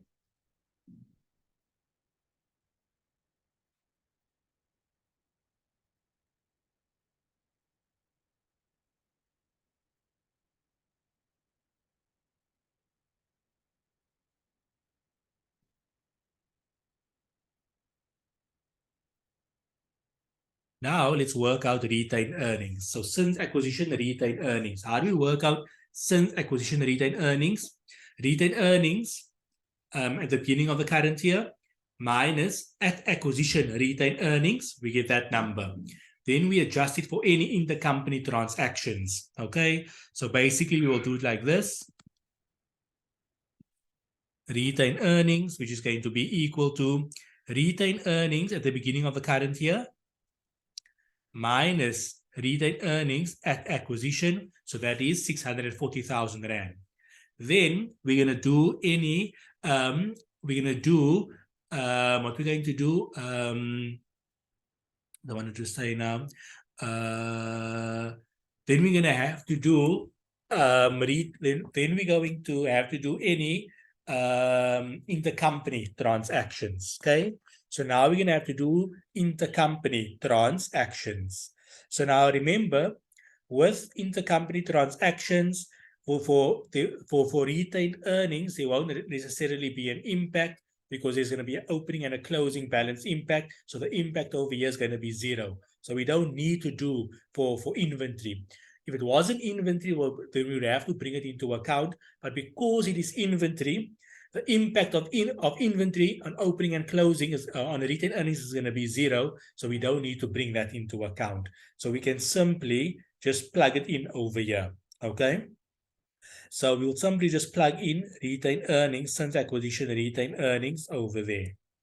Now we need to work out current year profits. I don't know, did you guys do the calculation of current year profits? Yes or no?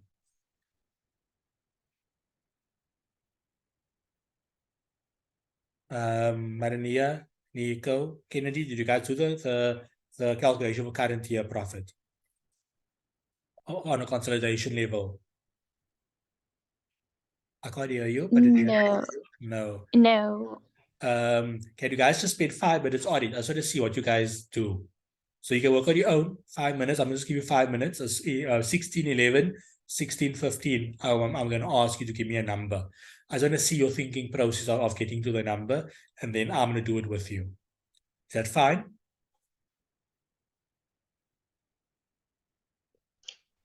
Sure, Faiz. Okay. Oh, just quickly 5 minutes, like 4 minutes. Don't want to get too much time. All right.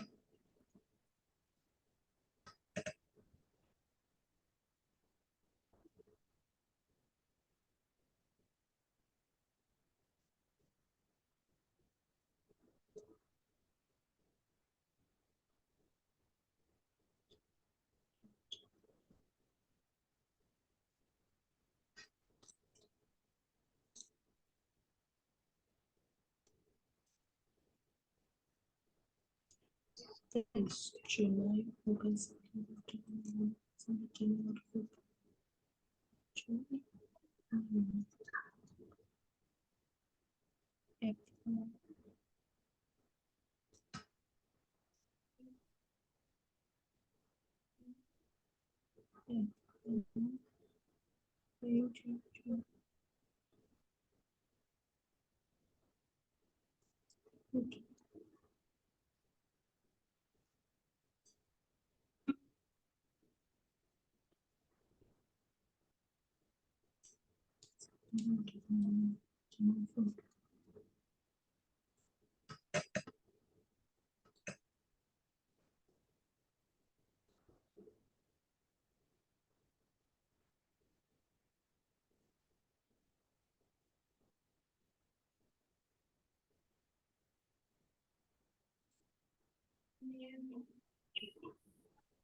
Yeah, I'm almost done.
Current year,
okay.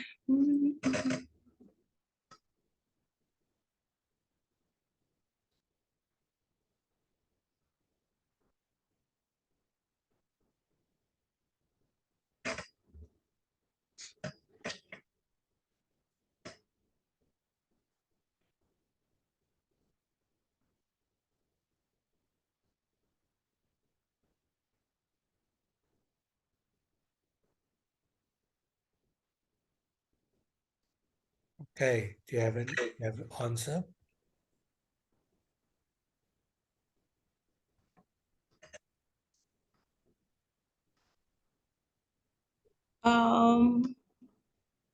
For current year, I'll take inventory on hand Yeah, of 21,000, yeah. and then markup of 20% on cost. Then I'll multiply by 20 over 120. Okay, And then I see on the statement 150,000 of profit after tax. yeah. And then I'll multiply by 9 over 12. How do you get 9 over 12? I calculated from the 1st of July until 31st of March. Why 1st of July to 31st of March? I'm not sure. Last day of the last month of the year end. Now you need to calculate from the beginning of the year up until the date of change in ownership. Okay. Means I got it wrong.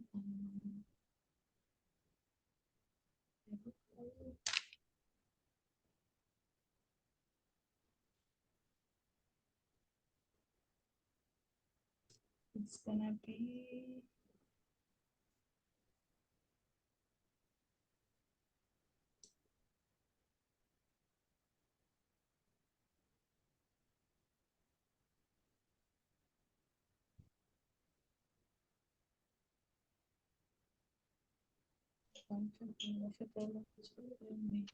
June, July. I think I'm similar to Nico, but I ended up with 61,375 for the profit. For profit, Uh, okay? You will go through it now. and then, yeah,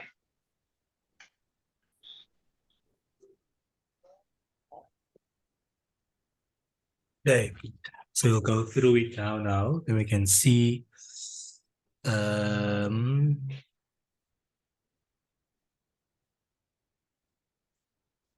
okay.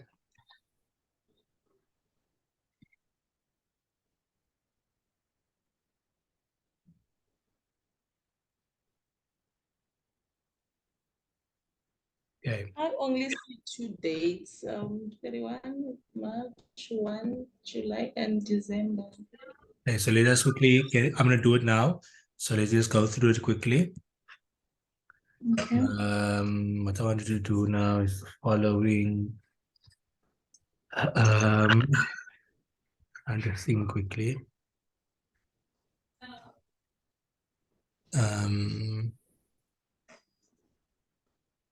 I want to share. Okay, so we're gonna do our profit number. Okay, so let's just work out our profit number quickly.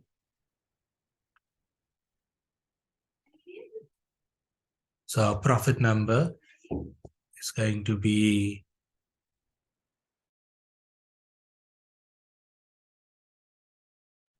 okay, so our profit number is going to be as follows. Our total number is 150,000 for the year. That correct? Okay, you just make sure I'm taking the right number. So for the full year from 1 April 2019 to 31 March 2020, it was 150. But I need to only account for the portion before change in ownership. So therefore, I'm going to say so April, May, June, July, August, September, October, November, December.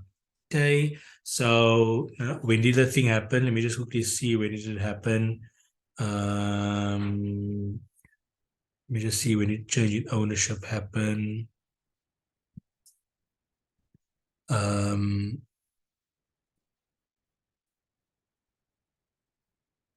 So change in ownership happened 1 December. Okay, so change in ownership happened on 1 December. So I must count until 30th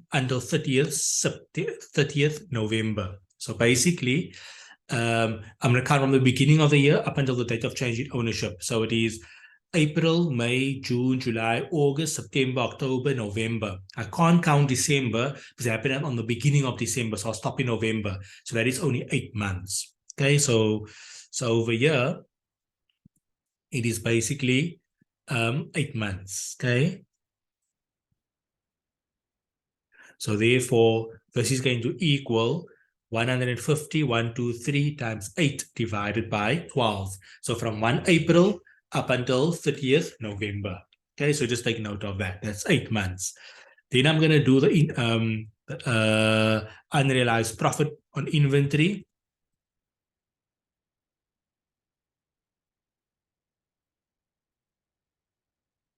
Okay, and then tax on unrealized profit.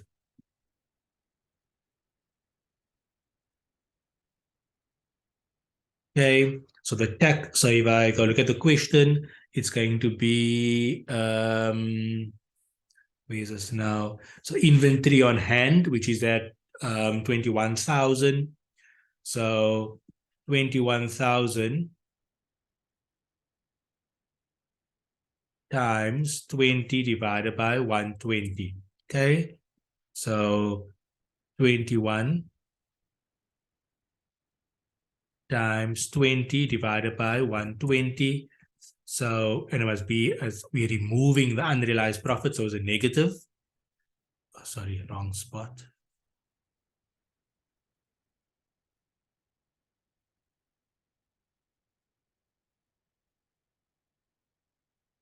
Okay. Oh man, what am I doing? Let me just.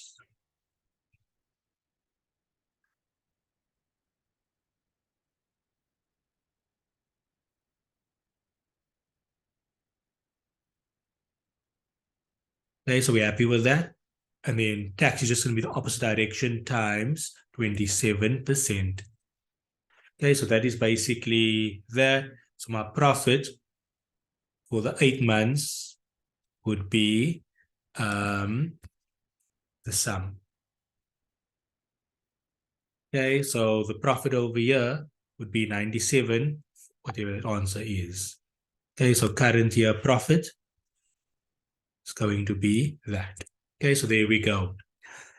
So in this question, it's a little bit different. So I'm not going to follow my normal way of doing it. But basically, our current interest is 30%, right? I mean, NCI's portion is currently 30%. So I'm going to say that times 30%. So I'm just going to do this for now. Okay, and then what I need to bring in, why I have to do it a little bit different is because of NCI being measured at fair value. So it'll be 45,000, which is the fair value, minus so there's a goodwill of 9,000. So if I add up, NCI,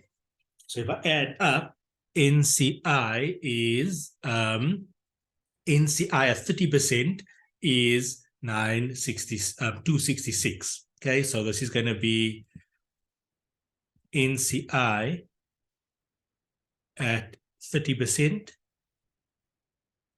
which is equal to that. Then we will have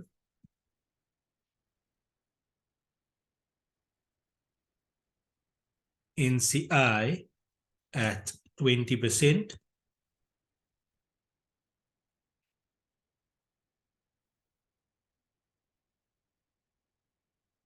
So they will say carrying amount disposed. Okay, so the way we're going to work this out is simply going to say, we know that is, so we're going to say this amount, but we know that is 30%. So we divide it by 30. We know it's 30%, so we divide it by 30, and we want to get what is the 20% amount. So that is basically what's the 20% amount. You can just look at the formula. So therefore, the carrying amount disposed of is simply that minus that. NCI at 30% versus NCI at 20%.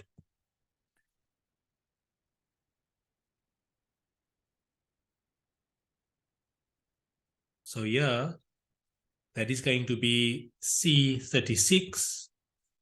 And then the profit would simply be that minus that. So if I want to plug it in over here, change in ownership, it's the profit. NCI get what they are decreasing. Okay, so just take note of that. And so we paid 140,000 Rand for something that is worth 88,000 Rand. So if you pay 140 for something that is worth 88, are you making a loss or are you making a profit?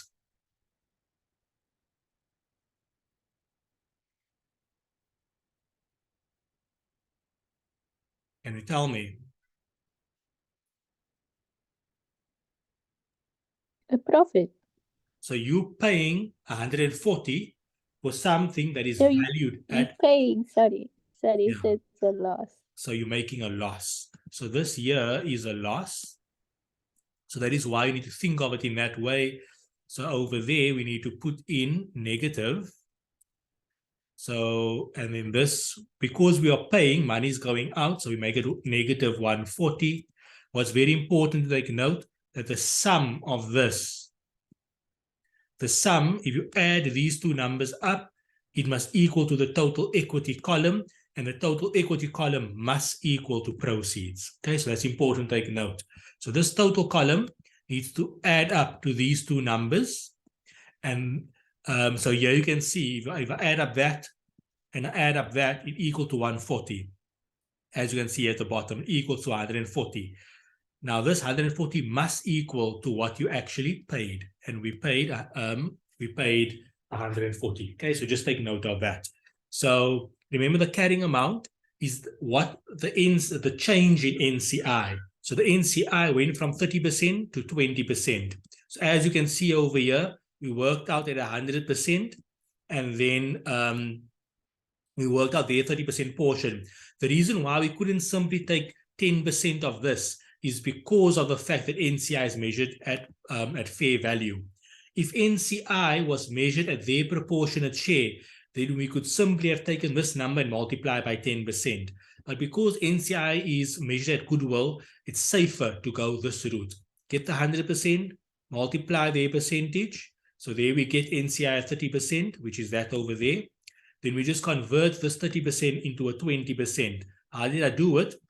I said 266, which is 30%. So I divided by 30, and then I multiply by 20. Then the difference between the two will give us what NCI changed by. Okay, so it changed by 88,000. So we paid 140 and we got 88. So therefore we made a loss. Okay, so just take note of that.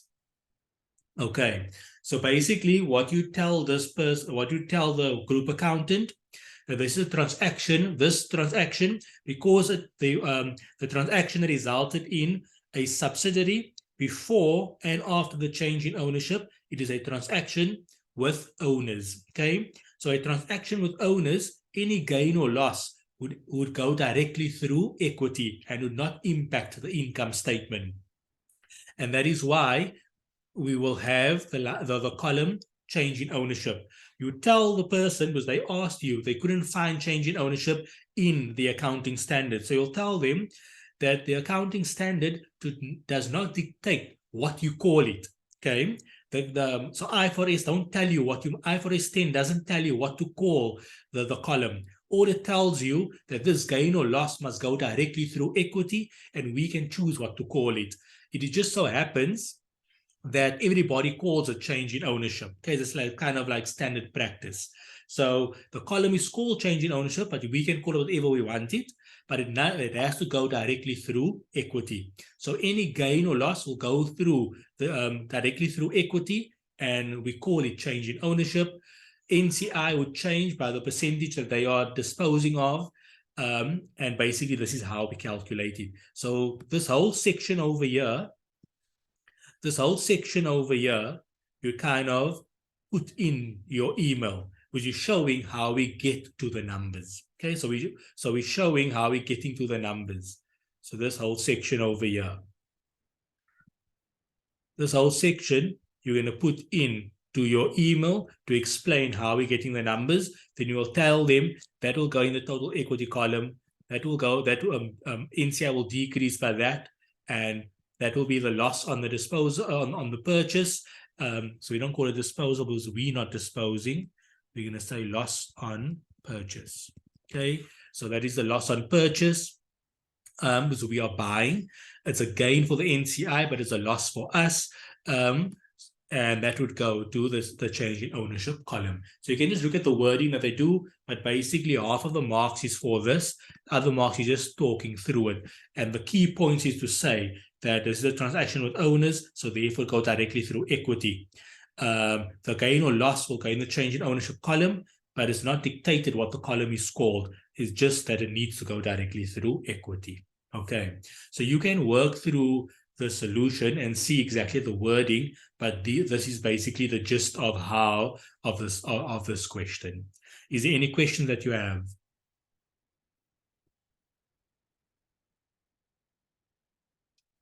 Madania, Kennedy, Nico?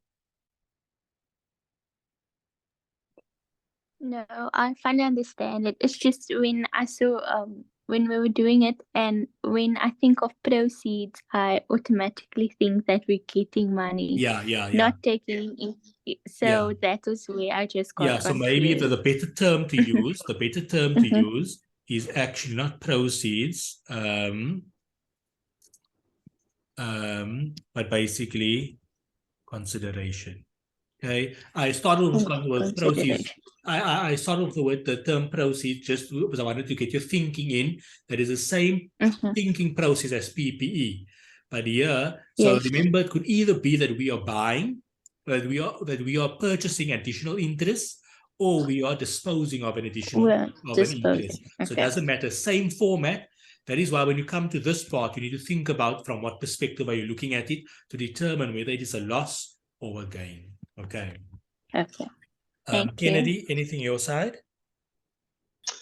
Hi, Faiz. Thank you for going through the question. I think most of it makes sense to me. Just one part, in terms of when we calculate the profit for the current year for Raven, could you explain why we don't take into account, or rather subtract those sales from Raven to Fortnite from the financial year?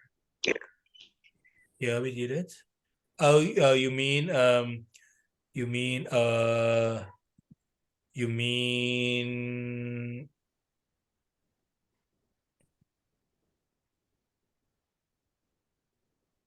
talking about that this year?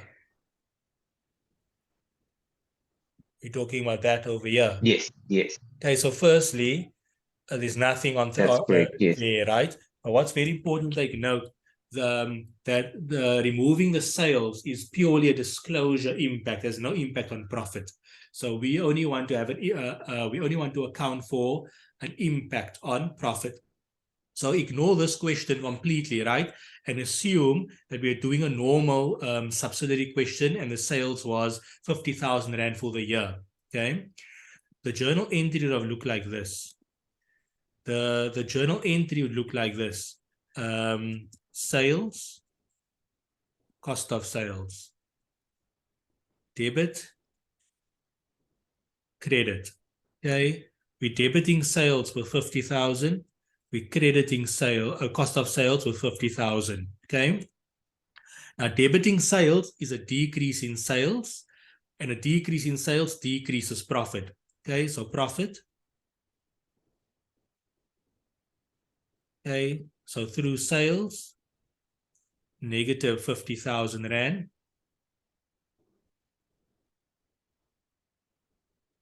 Okay, cost of sales, we are crediting cost of sales. A credit to cost of sales decreases cost of sales. A decrease in cost of sales increases profit. Okay.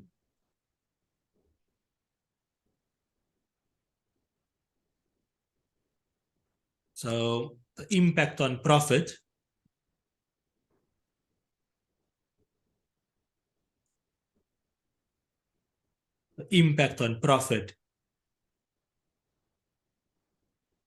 is 0. Okay, so this journal entry is only for disclosure purpose in the financial statements. We wanted to just get a calculation in terms of calculating what is the impact or what our profits were. So whenever you are dealing with, whenever you're just dealing with a calculation to get to a number, there's no need to take this into account because the impact on profit is 0. So whenever the impact on profit is 0 and you want to calculate an impact on NCI, you don't take these numbers into account.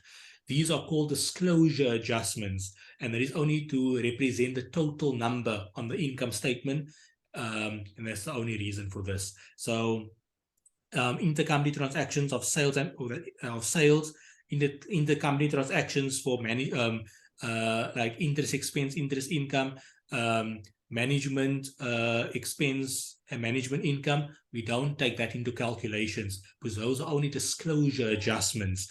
So that is important to take note. Okay, so when you want to work out the impact on NCI, you must make sure you only take into account numbers that has an impact on profit. So where it is a disclosure adjustment, there's no impact on profit, so therefore it won't impact NCI. So you don't bring it into the calculation when you're dealing with NCI. Okay, so that is the reason for that. Any other questions? Aniko? No questions. Okay. So Kennedy, just think about it. If you're still unclear, let me know. But the whole purpose when you want to calculate the impact on NCI, is make sure it is only taking into account numbers that impacts group profits. So that is a disclosure adjustment. Disclosure adjustments has no impact on group profits. So therefore, you don't bring it into account when calculating NCI. Okay. Okay, so that's it from my side. I'll see you guys tomorrow. I'll just confirm the times. I just need to Okay, check. it makes sense, Faith. Sorry? Oh, okay, I got you. Okay. Sorry, Faiz, I was just saying it makes sense. Thank you. Okay, no problem. So I'll see you guys tomorrow. I'll confirm the time later tonight. I just want to check the load shedding schedule. Okay. Thank you very much, guys. Bye-bye. All right, thank you. Bye-bye.